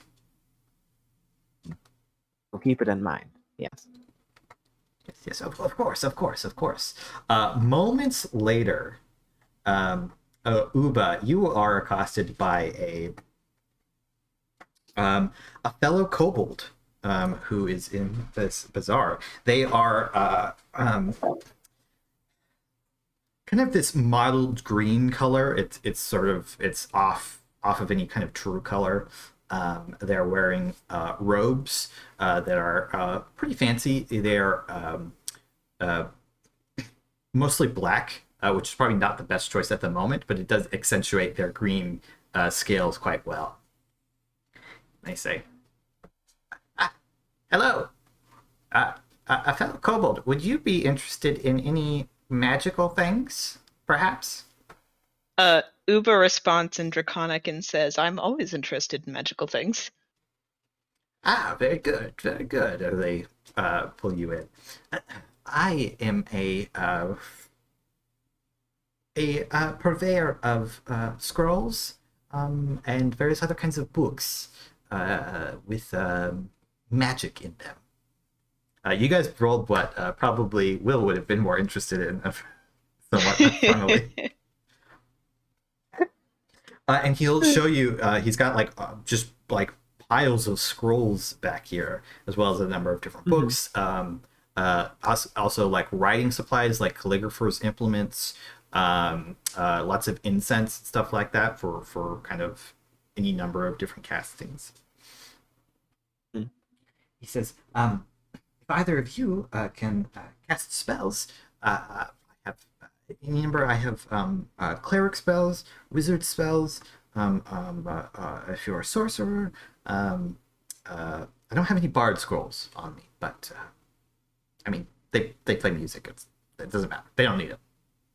I also have a couple of spell books, as he kind of lays a couple out. There's one blue one, one gold one, and one green one, which is a little bit more worn and well used than the rest of them. Nothing too high level. They kind of they cap at roughly the 4th tier. Do you have anything was- capable of producing a flame that does not burn out? You're referring to, what is it, ever-burning Continual flame. continual flame. That's right. What is that, like first level spell? Second level. Yes, I do. Would you like that in spell, in scroll form, or I have a book if you want to learn. As he flips through the gold book. I would love to learn, but that's not in my nature. Spells are more innate than that. A scroll, though, does sound useful. Pulls it up. Thanks for remembering.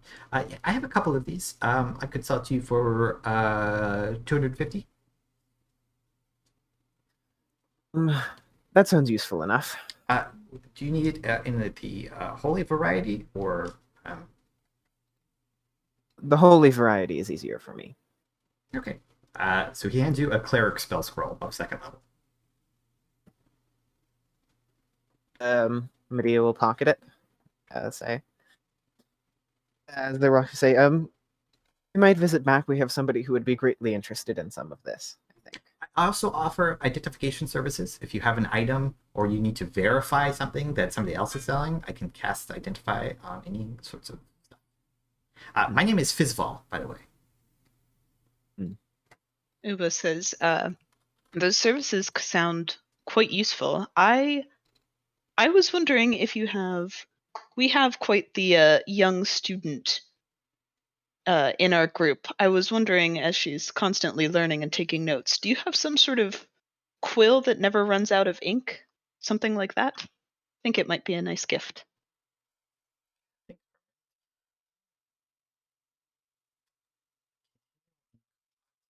He's gonna write this thing. I don't have that on me, but I think I've seen one recently. Where are you staying? Kind of move throughout the city, but You can always use my address.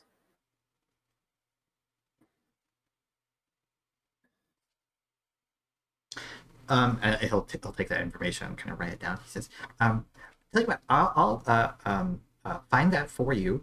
I'll purchase it from them, and then you could purchase it from me. Uba nods and says, I think this would be reasonable. Good. I will have that to you forthwith. How much would that be? Well, it depends on how much I can get it for, but it's not too tricky of magic. It'll probably be around 200 gold. Uba nods and I think is going to... It will just be like very common kinds of ink, nothing super fancy. Uba nods and says, I think that's fine for a student. And I think Uba will give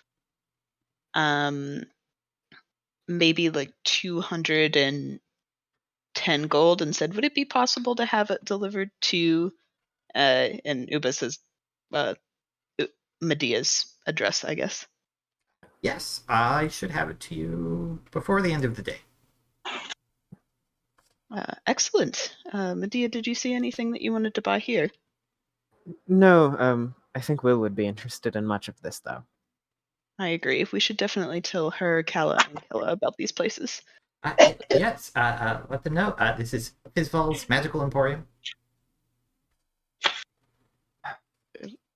Hoping to find something a bit more stabby in our adventures, but the bow will serve you well.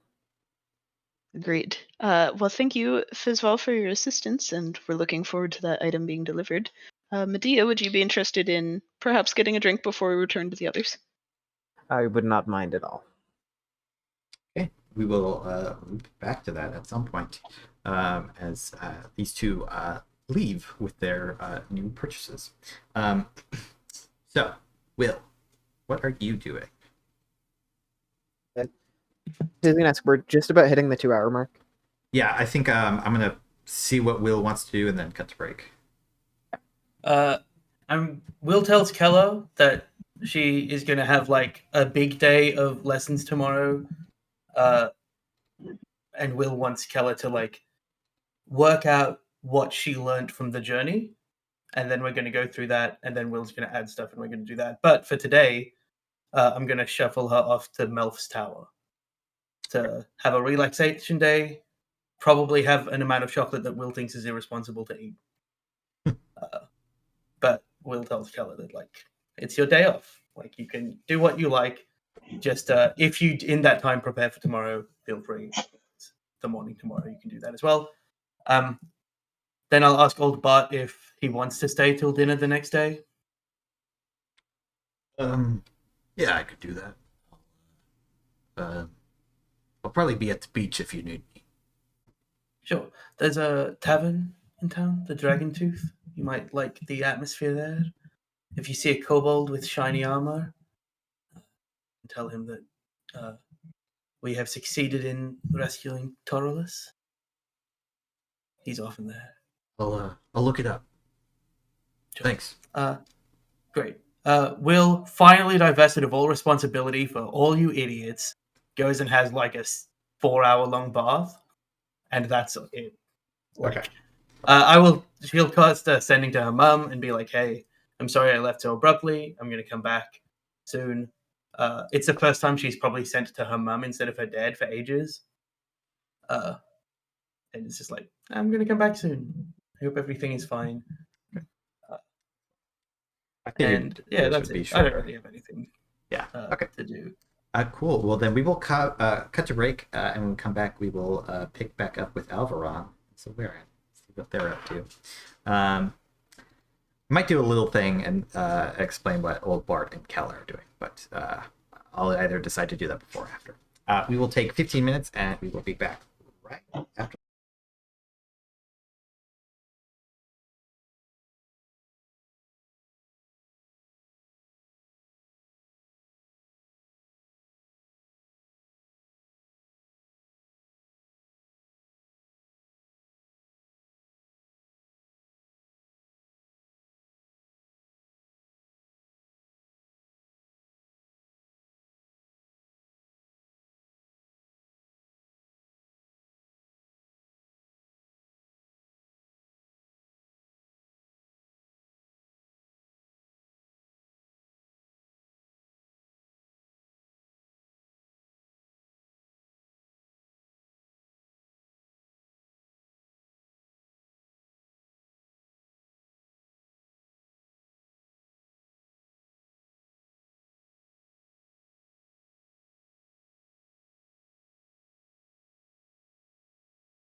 Welcome back, everybody, to the second half of the Imris Saga, Rising Shadows, Chapter 3, Session 6.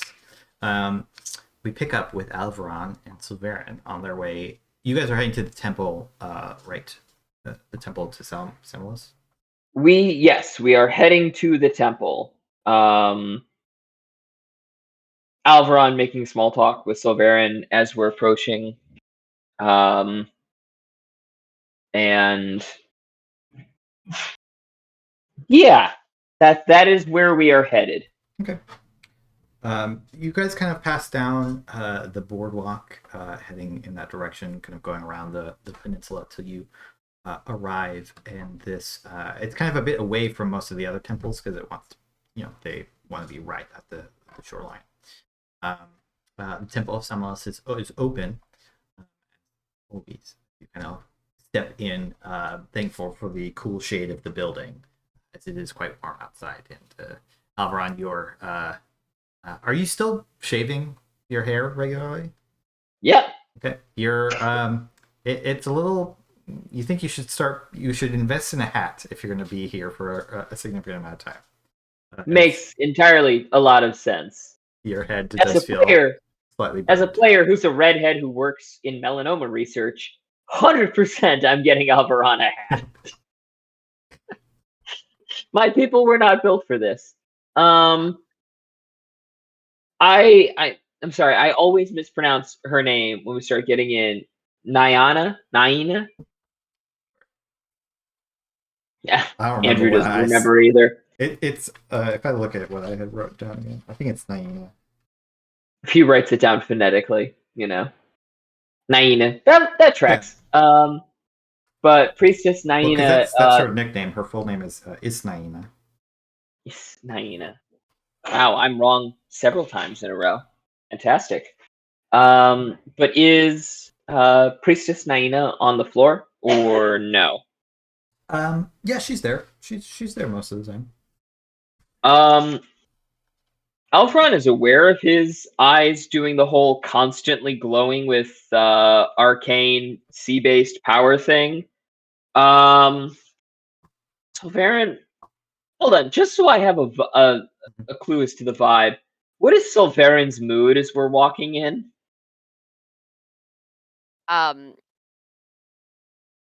Mostly not. I wouldn't say. I'm gonna say roll insight. That's what I'm gonna say. Oh, Sulveran hasn't said anything in particular, and he hasn't announced his mood.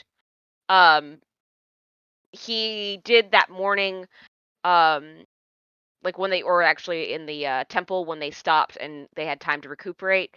He did take the time to reapply and adjust the markings around his eyes.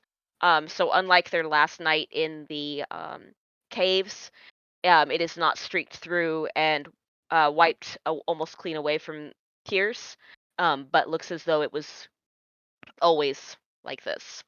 And so yeah, Jesus Christ. That's what I don't get many of those, so take that into account. So with the natural 20, Sulveran has been very quiet, but he has given a lot of indicators that he's listening. He'll tilt his head at the little small talk that Alveron is giving. But despite his attempts to remain very still, he's flexing his hands, and he keeps reaching up to the top where he has his he just keeps reaching up to his breastplate, and not saying anything. And then Alveron from the insight gets the impression that Sulveran has chosen to go with Alveron because it gives him a sense of purpose. That he is there focused on what Alveron needs out of the situation, that though he refused to give him an answer the night before, he's not leaving Alveron alone. And while that is for Alveron's sake, there is something of it from that intense flash of insight that he realizes that Alveron would see that is Sulveran cannot bear to be alone. Understood. With that in mind,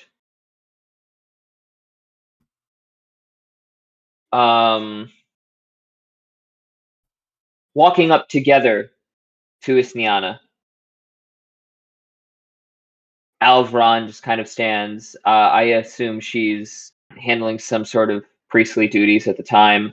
Yeah, she's When she turned, so she's kind of everything in here. I don't know how well I've described this in the past. Everything in here is kind of painted greens, blues, turquoise kind of thing, and she is up against the back wall, which is closer to the sea, and it has all these. They're not like glass, like see-through glass. It's like the thicker kind of. It's not quite stained glass because it's see-through, but it's all below sea level. So you've got this kind of light casting, almost got this aquarium feeling to the room, and she's actually going through all of the different bottles of seawater that they currently have stoppered. walk up and Isniana, has anyone docked from Menden lately? Thanks for a moment. And she reaches over for a bottle, and she says, "Yes, actually, they have. I have a couple of bottles here from the seas of Le Mans. I believe there's a sailor from the Menden, from the Le Mans Seas Company, out of Menden Port.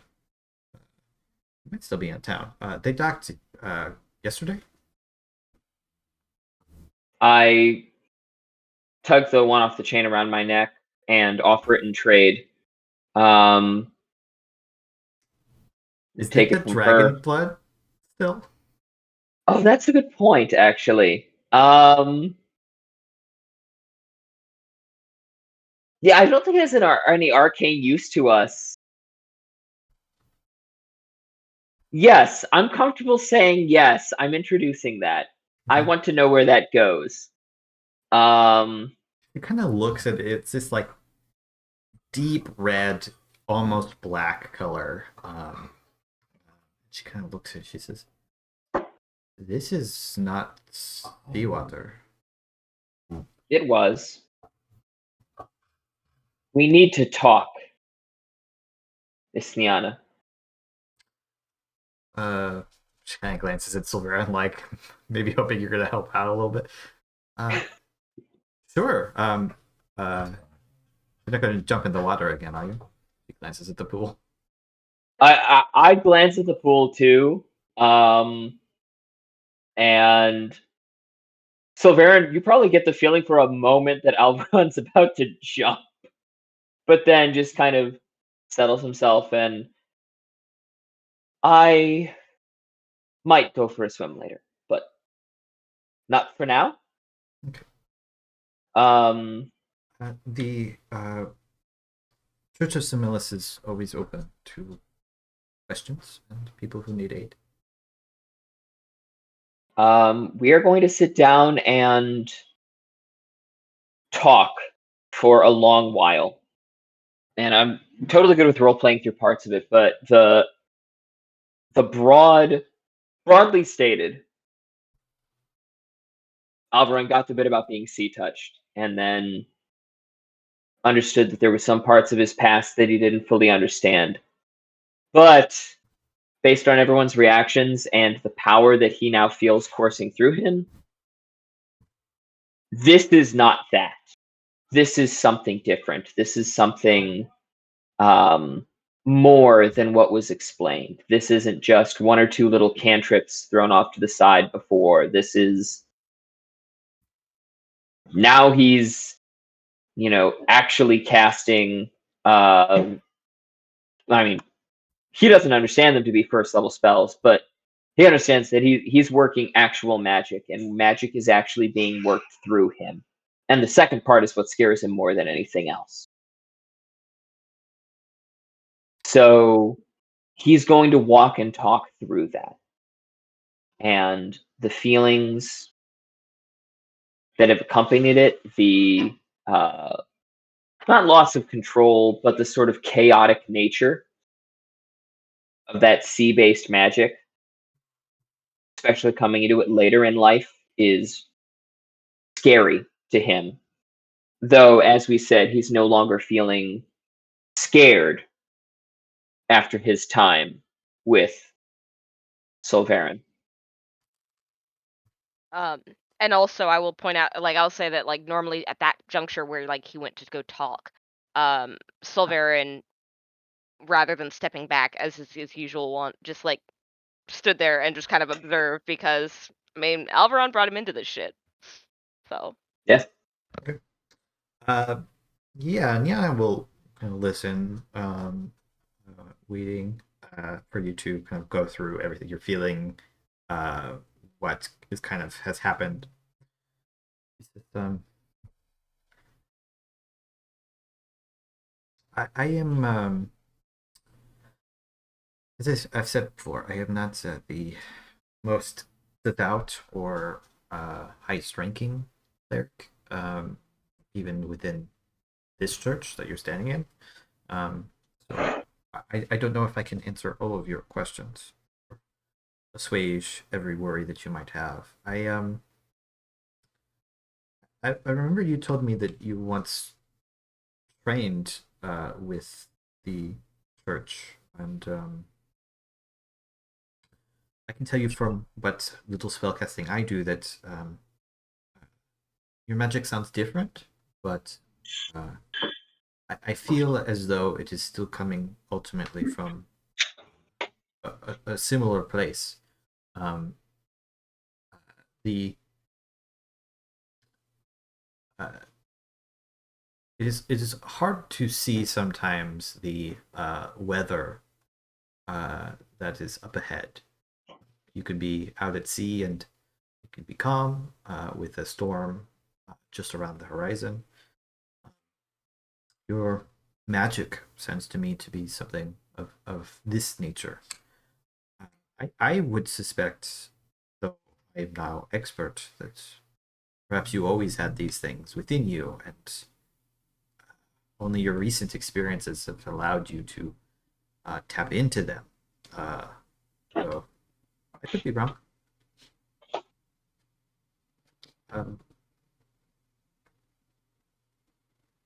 Have you been praying?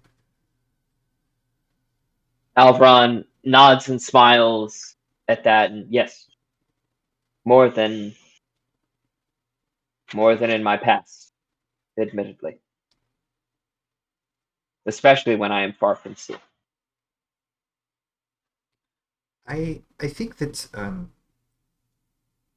Semless is generally not the type of deity to come out and tell you if you are having trouble with your powers or you might be lost. They will often wait and see how you adapt to your changing circumstances. I think this magic is for you to discover, and I would not shy away from it. And perhaps your weariness, having encountered harmful magics in the past, have made you overly hesitant in this matter. She looks at Sulveran then, says, trust in the strength of your friends, and I think if there is something wrong, they will tell you.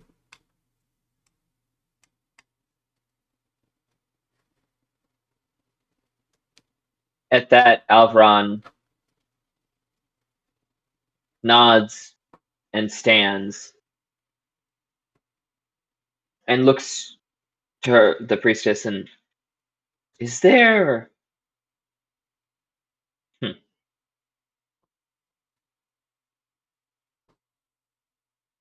No, never mind. And reaches into his purse and pulls out, let me see, pulls out 100 gold and counts it out and I seek a full blessing. And I seek...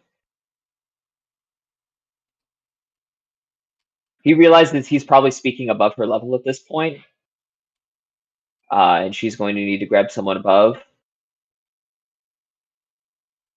I was denied my initiation into the Church of Semillus before. I ask permission to restart that journey. That's I can begin the inductions if you are sure about this. Before we get to that, though, what is this? As she shakes the vial of dragon's blood. Does Sulveran have any reaction to that? Before I say anything, I just want to know.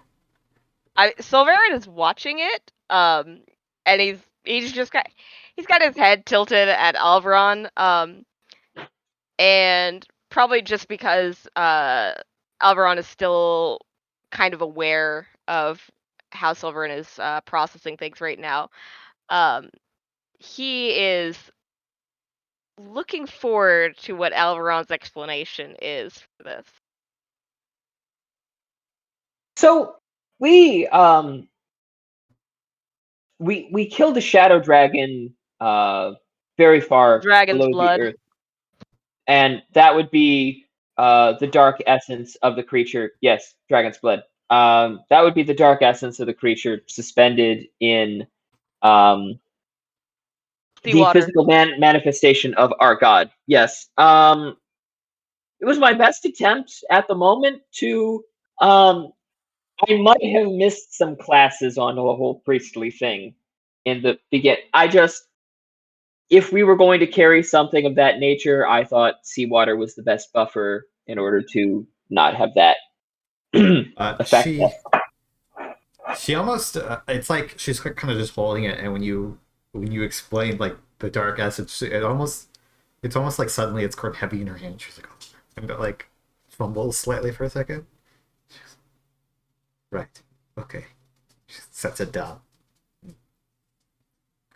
Okay. I'm gonna deal with that later. I wouldn't dispose of that. That might be a. I've been talking to some friends, and apparently the world is heading to a dark and dangerous place, and that might be important. That is something that I will find somebody who is higher ranking than I am. I will forward that up the chain of command. Shakes her head. You are a very strange person. You know that? Looks at Sulveran, who, when he met Sulveran, thought Sulveran was a bit weird, and now has realized Sulveran is better adjusted than him, which is saying a fucking lot. And then just immediately looking back, the sailor who had touched down in Menden, could you tell me where they're docked?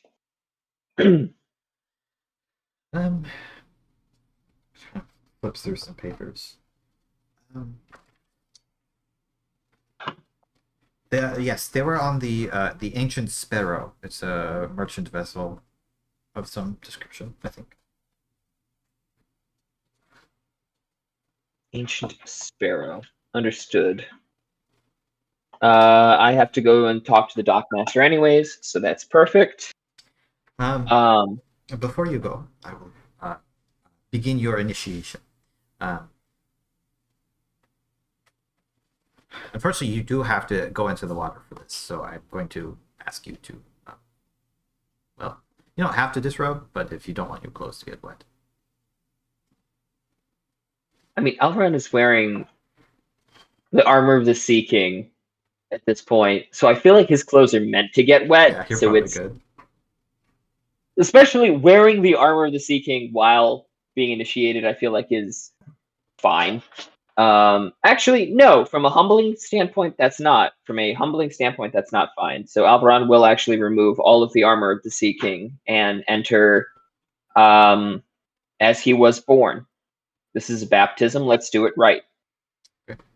She Some of the other priests come over to watch and aid in this initiation ritual.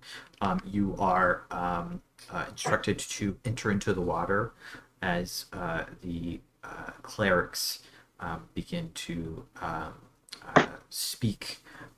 They beseech Semlus to recognize, to acknowledge one who seeks the path of the sea,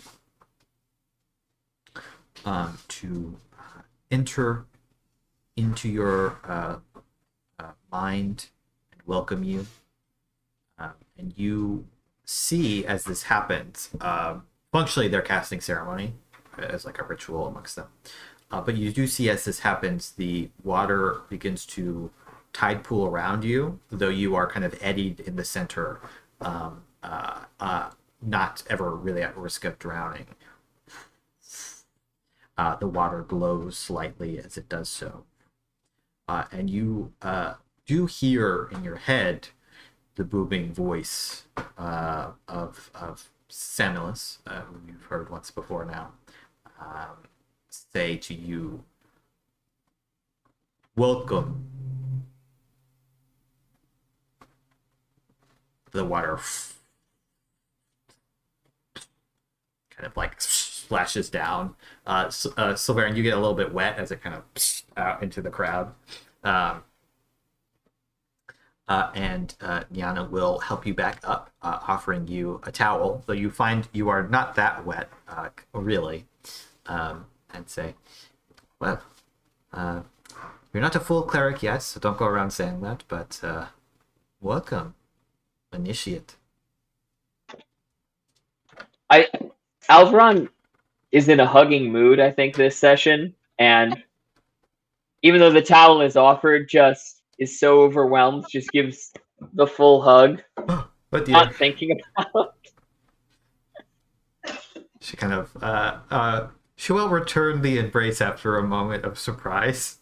Like, this isn't typical, but then again, Alveron. What about this is typical, atypical.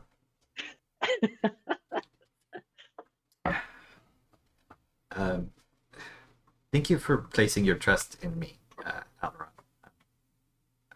I appreciate it. It makes me more confident that I am at the right place. And thank you for placing your kindness in me. And then, realizing that he just nakedly hugged a priestess, he's going to take the towel and begin to get on the armor. And traditionally, we in Anfagon celebrate a new initiate with, I holds up a bottle which sloshes slightly, seawater scrum. It's scrum, but we use seawater in the creation of it. Alveron has, because he was never properly inducted, he never even knew this was a thing. And there is intense trepidation, but this is not the time, this is not the time for hesitation. And so Alveron will accept it gladly and take a strong swig. Make a Constitution saving throw. Son of a bitch! It's not what I'm built for. Okay. Could be worse. You take it pretty well. It's really strong. You've had scrum, I think, once before now, and yeah, it's not the most pleasant thing in the world, but it does taste quite good. Sorry, good spot. All right. As long as I don't puke in front of the new priests, I'm good.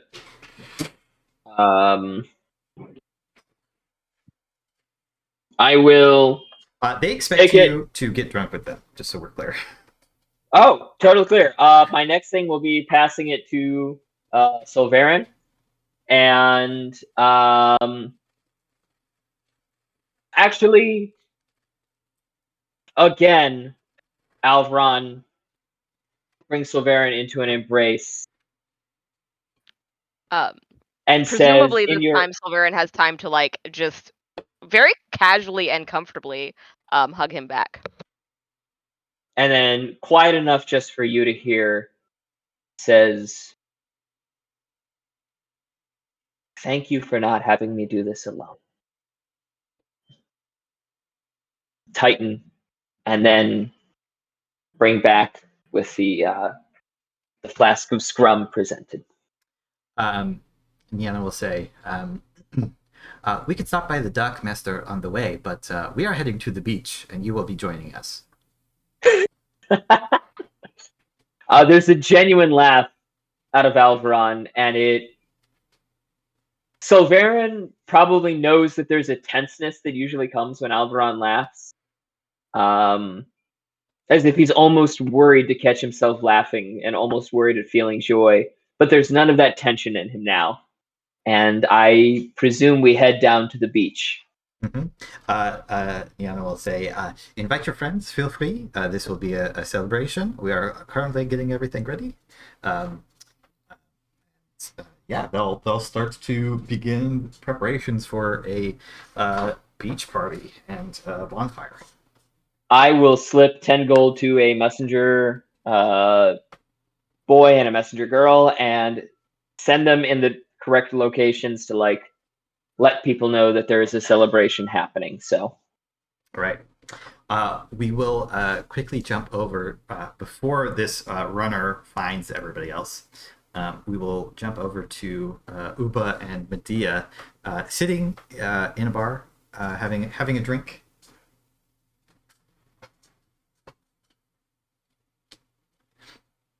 Oh, you're muted, You're Romana. muted. Yeah, sorry. Yeah, it's during like the first few minutes, I think, where Medea is like hunched forward silently, and at some point they just like lean forward to like in the middle of whatever Uba is small talking about, and it's just like, how often do you think about death? I think that Uba is like sipping, we'll say some sort of like a fancy drink with a little umbrella in it, and they kind of like choke and split out a little bit of the drink, and then try to compose themselves and say, well, I used to think about it quite often. It's I guess an occupational hazard of killing shadow dragons and rescuing wizards.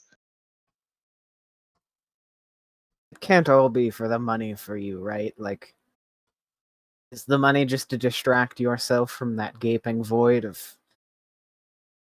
the constant claim of Mordain hovering above us? Uba thinks about this like very sincerely for a second and says, no, it's not just about the money, though that's definitely a significant perk. I have to say that despite this fear, that honestly, this is the most fun that I've had in my life. You're having fun? This I mean, to be quite frank, I think I've come to recognize at this point that at some point I'll leave this plane of existence, but I might as well have fun here. And I don't know that many kobolds that have rescued wizards, slayed shadow dragons, met avatars of sea gods. It's all quite interesting to me. you have the wealth that you could just retire today and live your life in luxury and keep surrounded by the most exotic parties you could imagine. I mean, that does have a certain ring to it, but I feel like I'd get bored eventually. Gotta have a little bit of adventure to spice things up. Everybody else has these incredible things going on in their life, and I feel like you're the only one. You have fun with this. You also grew up in like normal parents, right? Like just normal parents. Uba nods and says, yes, in my family, my mom was a hunter, my father was a butcher. No, I would say pretty much as normal a life as you can get, minus no siblings for a kobold. Medea kicks back a little bit and chugs some of the drink in front of them. You know, when I grew up, my parents were about as normal as they get. Except that when I went to school, everybody was like, why are you blue? That's a hard question to answer. Oh, Uba doesn't laugh at that. That was me. But I think Uba kind of sits for a moment contemplating opening this can of worms. And then they just kind of like shotgun their little fruity drink and say, "So what happened next?" When I was like 14 or 15, I finished cursory school, and my parents, they wanted me to go into the family business. Very dry. It was making weapons, hammering things in a hot forge and metal. So I thought, you know what I'd go do? I'd just go leave home and find somewhere to fight things. I don't know why that was my first thought. I just wandered into the mountains for like 2 years, you know. And then I found this random village and I was like, oh, I'll make home here. And you know, it was nice. I stayed there for like 15 years. And they say that as if that is like a normal amount of time to dedicate yourself to a side project. Yeah. And then I went back home for some time. I did the same thing again. Wandered off on a new village to stay out up in the mountains. And truth be told, life was actually pretty great at this point. Didn't really have anything going on. It's sort of like a midlife crisis, except I was just wandering to a new village. And then, God, you'll never. One day, the village has this whole festival going on, and I'm going out to the mountains, going out to a trade post to get something. And I leave, and I come back, and they like slam the drink on the table, and the whole village was just gone. Uba, in that pause, gestures to the bartender and says, "Something strong, please," and then turns back to you to continue. Right away. Like, what do you do when you just get home and your home is gone? You know, there's the whole tragedy to it. These last, like, 5-10 years, I really am not good with dates at this point. Be 20 years. I've been like, they're like swirling the finger around their head. 2 large You know, glasses at this point, like clatter in front of you. I'm not sure if I'm sad or if I'm just still confused about that. Like, what if they all just moved in like 2 weeks all at once? Isn't that like terrible? Uba nods and says, "I certainly can't imagine anything like that. Yes, I can only imagine." And Uba is not the best at comforting words, so they're torn between trying to figure out how to have a normal, comforting conversation and doing mental math to figure out how old Medea is. Yeah. Based He off of is, what they just said, like at least 40. Uba Yeah. is 18, so Uba is just like, damn, that's old. And everybody, you know, has tragedies that happen to them. My issue more than most has just been that mine was really confusing with no clear explanation. It's like a terrible thing happened to me, but in the most vague way possible. That's sort of why I hate it. Like, Alveron abducted, had to work on a ship, terrible things happened, I understand. But he has like this clear picture of all of these terrible things in his life. And adventuring has been great because every day I face my death, I have an understanding of the fact that that is the thing that is going to devour me. But I don't know one day if this town or another town will suddenly just disappear in the wind like that one did. Uba's like, sits there for a long pause and says, honestly, I can understand your confusion. I can't imagine if my village, the one that I'd grown up with, just suddenly disappeared one day. Have you ever heard any news or found any information about what might have happened, or was it just they were gone like they never existed? They came back, and the buildings were gone, and the people were gone, and some of the structures remained, but that's about it. Didn't see any visible signs of a great battle. And when I got back, I went out to Rom's, and then I went out to try and find some information. Worked in a caravan in the desert for a few years. And I asked the dragon Iracondus for answers. And I kept finding vague things about destiny. That's what's terrible. Anytime you ask a prophet or somebody from some church, they always just give you some nonsense about it will be uncovered in your future. And I asked Iracondas, and he said, "You will simply find out one day. It is in your destiny to learn the truth." Uba rolls their eyes and says, "Ugh, I have to say that while they're helpful, some of the folks that have foresight tend to be incredibly vague. Would be much more helpful if they just plainly stated what was on their mind." And then Uba pauses and raises their glasses and says, "I hope that time will give you the answers that you seek," and will kind of do a cheers with your glass. Puts one up and says, "Something I appreciate about Sil is that they're open about the fact that they're going to tell you nothing. The rest of the gods are they pretend they're going to, but none of them ever tell you anything useful either, really. You go to their temples, you ask what's going on, you read their books. There's just not a lot there." Uba nods and says, "I've definitely not been one to trust in the gods before, and I think that's one of the reasons why, but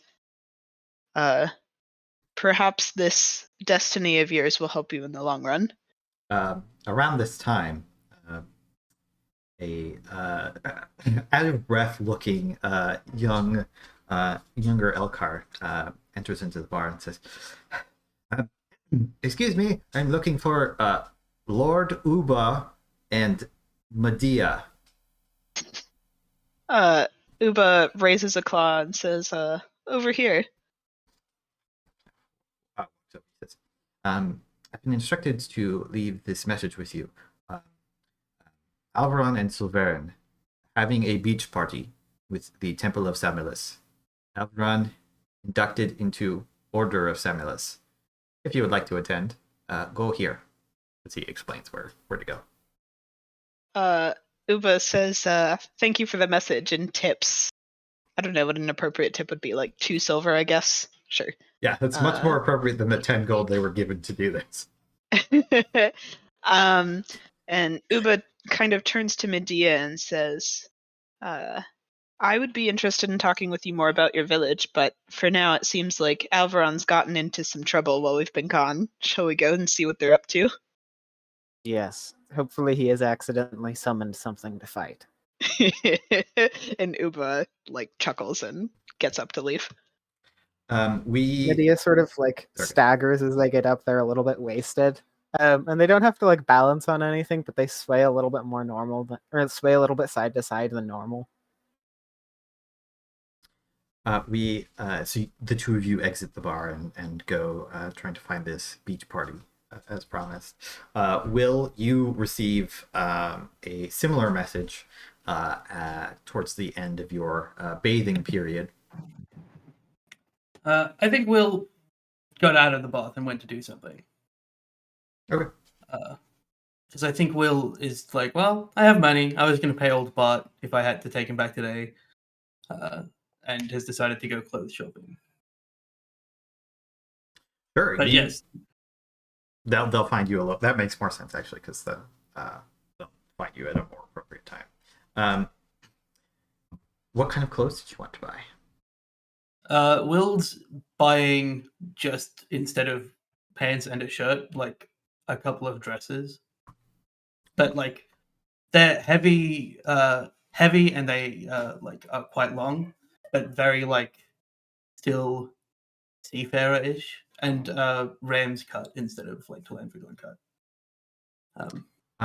You find a tailor who will explain to you that they import all of their cloth. It's the finest in the city. They don't import it. They purchase it. It's the finest in all the city from the Illuridran family. Sure. Will files that away in the part of her brain that is for information that she doesn't care about. But Jack likes it. So she just gets a couple of a black dress and then a probably red dress, and is wearing that with her coat open now instead of closed. By the time you've finished doing all the measurements and they've helped to tailor these, this is around the time that the runner comes to you, explaining about this beach party. Will is like having a day by herself and is interrupted by a runner saying, Alveron and Sulveran have started a beach party in the name of Samilis. Yes. Is that largely what this was? Yep. Sulveran, you get a sending that's just like one word, and it's just like, really? And then I will make my way in that direction, I guess. Okay. I'll sending to Kala and Toralus as well. And Okay. go past the tower to pick up Kala, because I feel like they should all get to come.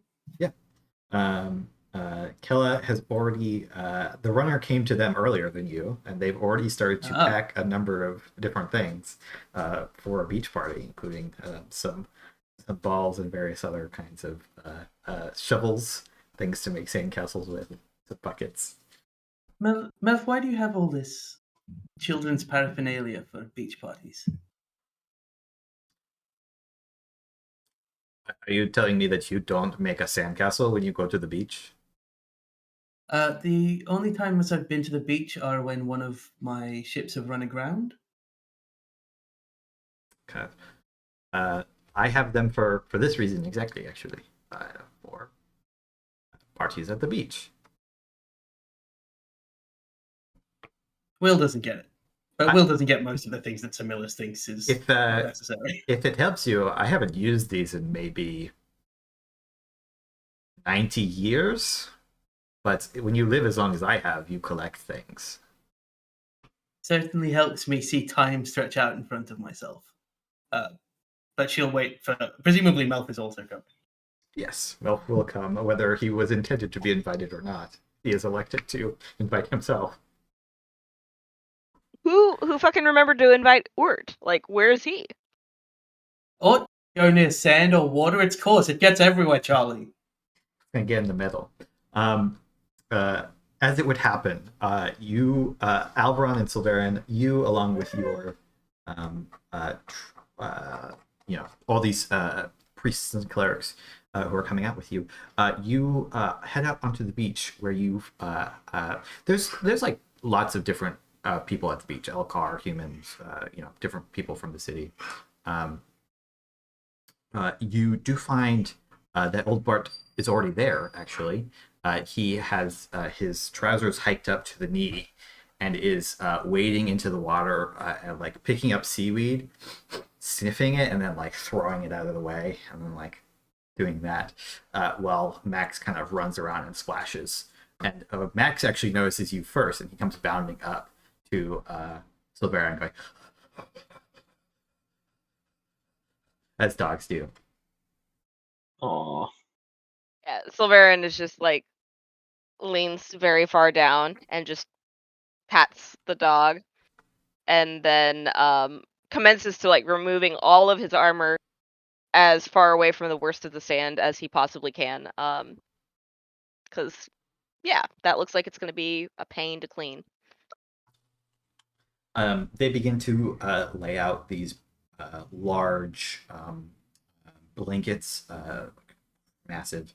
A couple of the priests begin to dig to make a fire in the sand. A couple other ones start to set up logs for presumably for later, for a much bigger fire. They break out a couple of barrels of ale and mead, and especially scrum, which seems, this saltwater scrum seems to be the drink of choice here for these clerics as they begin to pass around different cups. By the time that the others get there, the party is already pretty well in swing. I think that Uba and Medea, you two arrive ahead of some of the others to find this kind of party going on. Is there time to get proper swimwear before they get there? Sure, there's plenty of Okay. much like when you go to a beach in real life, there's people selling swim gear near the beach in case you forgot. Uba gets like the Imris equivalent of like swim trunks and also little goggles and a snorkel. They're probably not going to go that far in the water because they can't swim well, but they want to be prepared. got like some goggles. It's this wood snorkel that reaches quite high up in the air.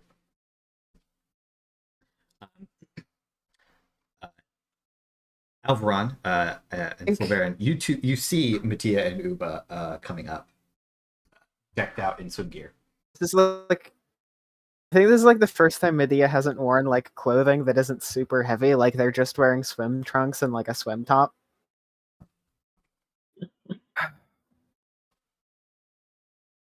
Like they are almost never not just wearing a giant thing of armor or a coat, and this is the most casual thing they've worn. And they are also obviously slightly drunk as they sway their step walking towards the beach with Uba. Alveron probably meeting you at the beach.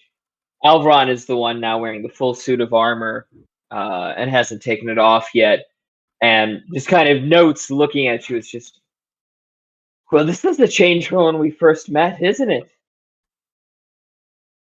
You're dressed like a priest. Hands off the bottle of scrum, and apparently as drunk as one too. How did you end up being the one who got into religion, Alveron? Something I stumbled into and never managed to stumble out of, I suppose. And Alveron has a true, genuine smile on his face. He grabs one of Alveron's shoulders and swigs some of the scrum. Killa, at this point, runs past, childlike feet, digging deep into the sand to fling it back as they charge and dive into the water. Shortly behind them, Will, Kalla, and Melfindian. Will, Kalla, Melfindian, and Torlus the Sage all come walking out. Kalla is wearing I'm trying to think of the proper term. It's not like a dress. They've got like swim gear on, but they've got like a wrap, like a cover. I know there's like a proper term for what I'm thinking of, but it's very flowery, and they've got that on. Melfindian is just wearing his normal robes, but they are kind of appropriate wherever somehow. Somehow their fashion fits wherever he goes. Mm-hmm. And Torlus the Sage is dressed quite similarly to Melfindian, similarly enough that you suspect that he's wearing Melfindian's clothes. They went and found like each other immediately, like, oh, we're an old adventuring party. Will is carrying like her bag of holding, which has now got her jacket in it, but otherwise she's just wearing like a sleeveless red dress with the pleated like bottom half. She has taken her boots off because apparently that is what you're meant to do. I think Kalla told her that she had to not be wearing shoes on the beach. And she's like, okay. But she is like, at best irritated by everybody's like enjoyment of this. She grew up near Twinport, where if you go near the beach, it's like because somebody has died. And you are there to see a dead body. Yeah, these beaches are much cleaner, and the water is much more pleasant.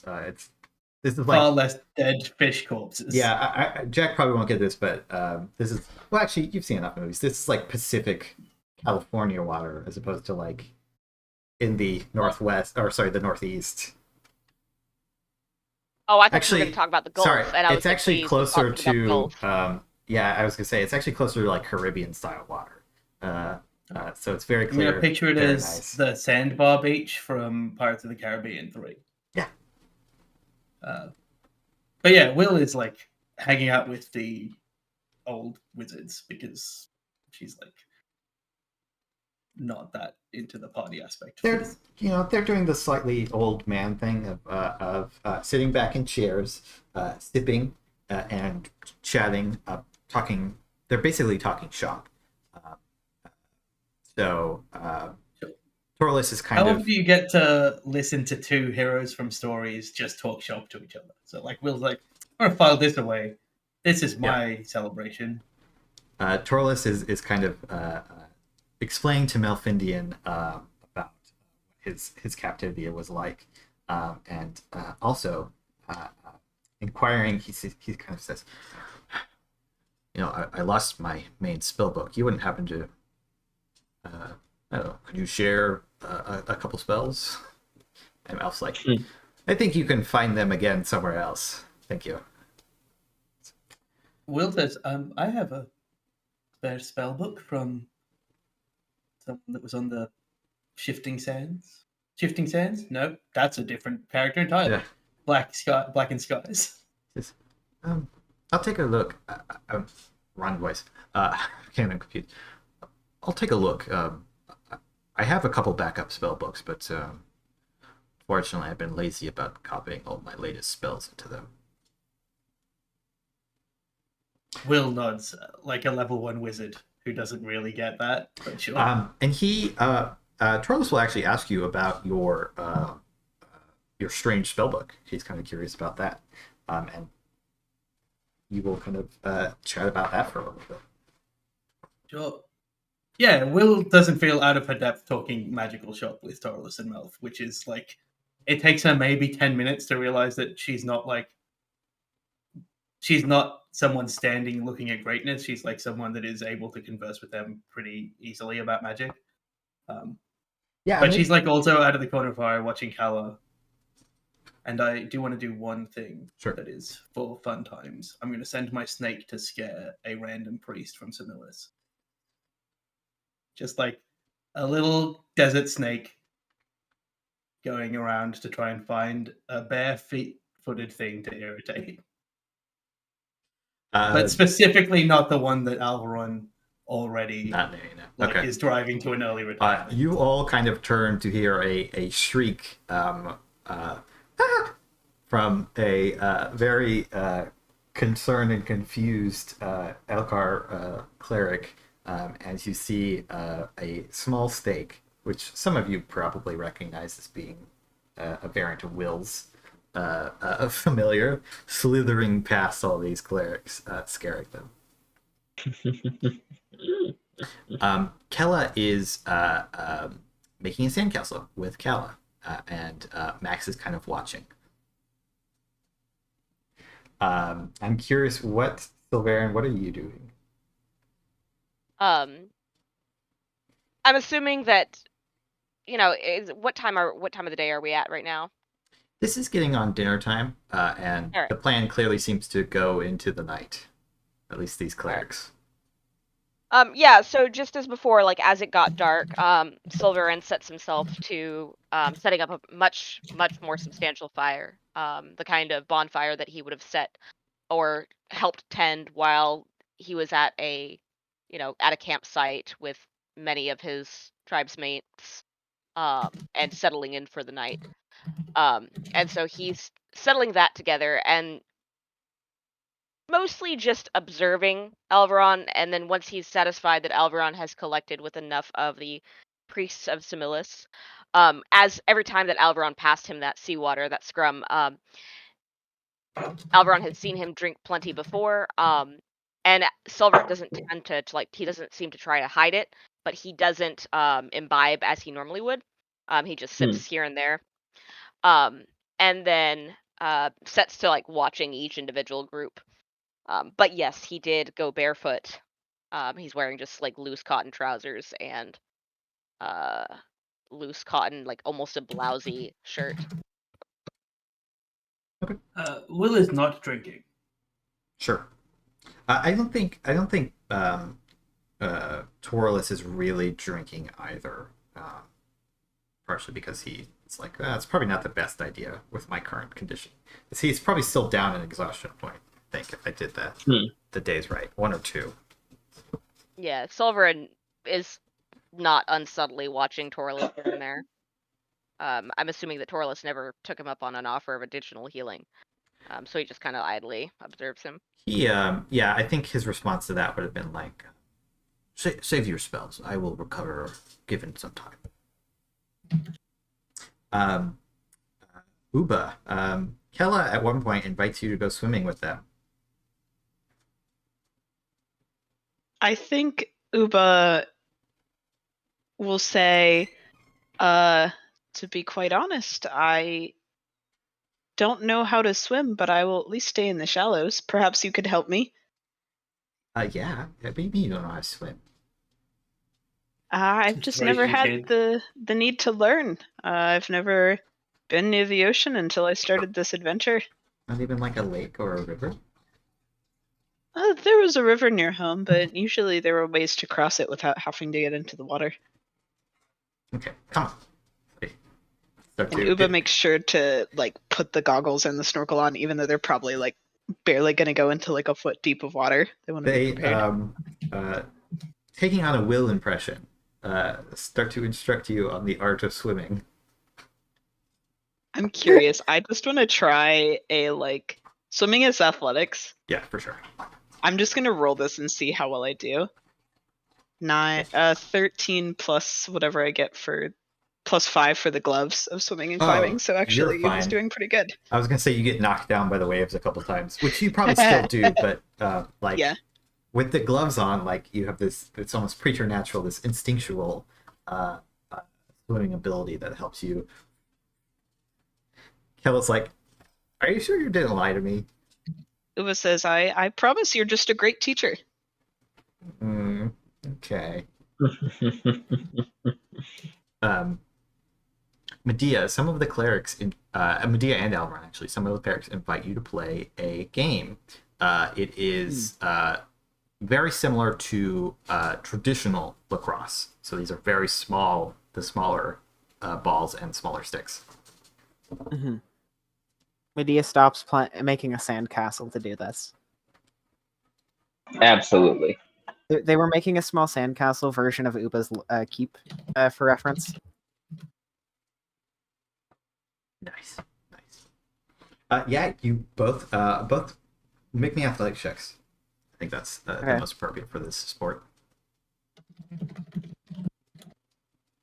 A 4. You didn't roll very well. Yeah. You both, I mean, you keep up with all the clerics, but I think neither of you are familiar with this game, and it's quite difficult if you're doing it the first time out. But thanks to your natural athleticisms, you do manage to score a few points for your team as you go about this. I'll open the floor if anybody wants to do anything in particular before I kind of move on to the bonfire. Is there any chance that that a sailor from, what was the name of it? The Ancient Sparrow is there?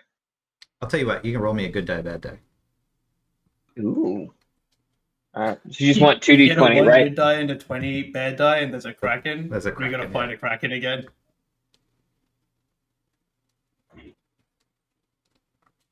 Very close. Unfortunately, there is not a sailor of Ancient Sparrow. There are many sailors here, and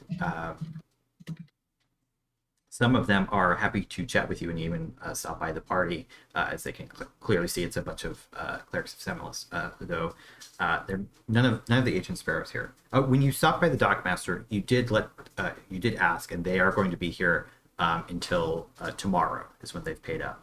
Tomorrow evening. Okay. Understood about that. And then I also ask the dockmaster, and I pay the appropriate sum, that a sending be pushed along to the Pale Dawn to ask them to come back to port. Just DM me whatever the appropriate cost is for the dockmaster to arrange that, and I'll make sure it's paid. I think that is like sending's third level. I think that's like 250 gold. That's fine.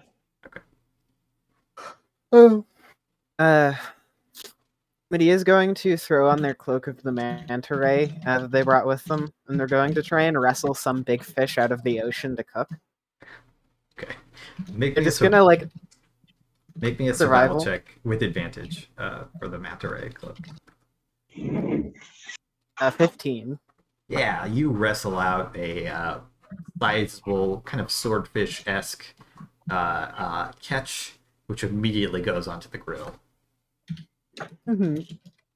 You see, the trick with fish is to use citrus, lemons, and lime, and lots of salt, as one of the clerics begins to sprinkle everything on. Medea It's- watches the fish die and get grilled, and they have a moment of mournfulness as they say a quick prayer to air for this dead fish.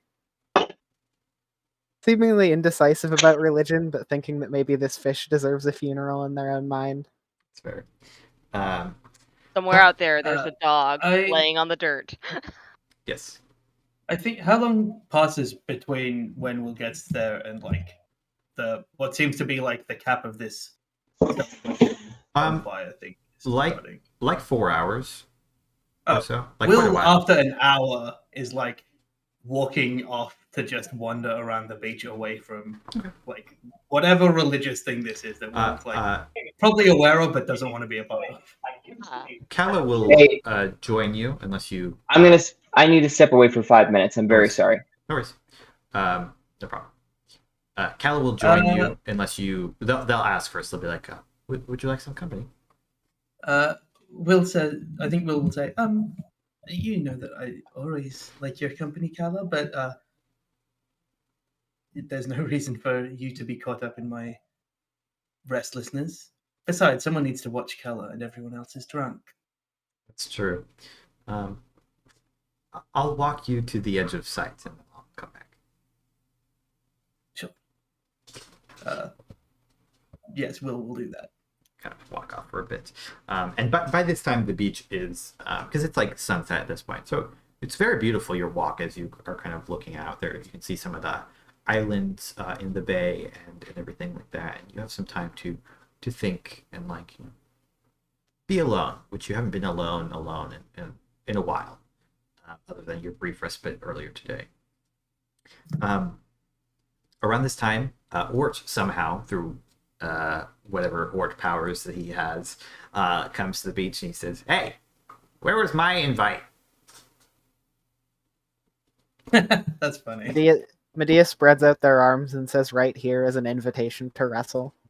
Yeah, as he takes off his heavy plate now, setting it down very carefully in an approximation of a sand kobold, as he kind of like builds up some sand to place it down there.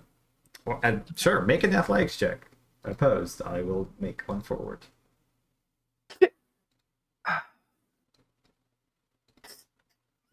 He's not that good at this actually, although he is quite strong.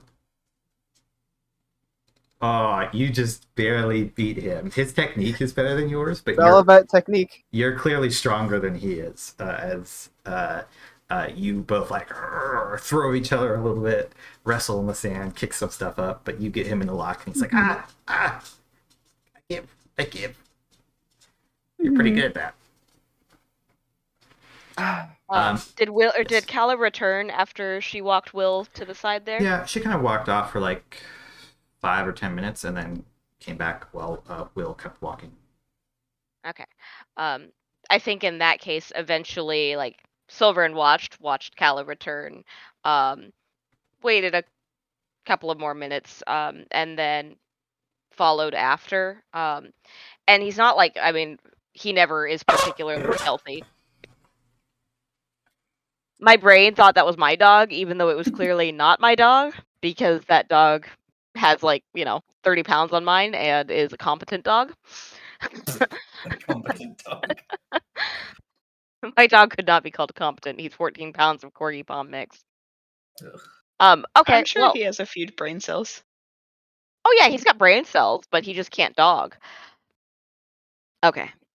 So yeah, Sulveran follows after. Doesn't necessarily come up directly to Will, but just kind of makes his presence known. Oh, Sulveran, what a surprise to see. I mean, obviously you walked after me, so don't stand over there. Will doesn't really stop walking, but is walking slowly because she's discovered that she hates walking on sand with bare feet. Like she'll walk on a ship, she'll walk on anything, but sand is not pleasant to walk on barefoot for Will. So she's walking really slowly. I think that earlier in the day, Sulveran had a lot of trouble with sand because it was so hot, which is part of the reason that he was standing, or like staying so like in specific spots.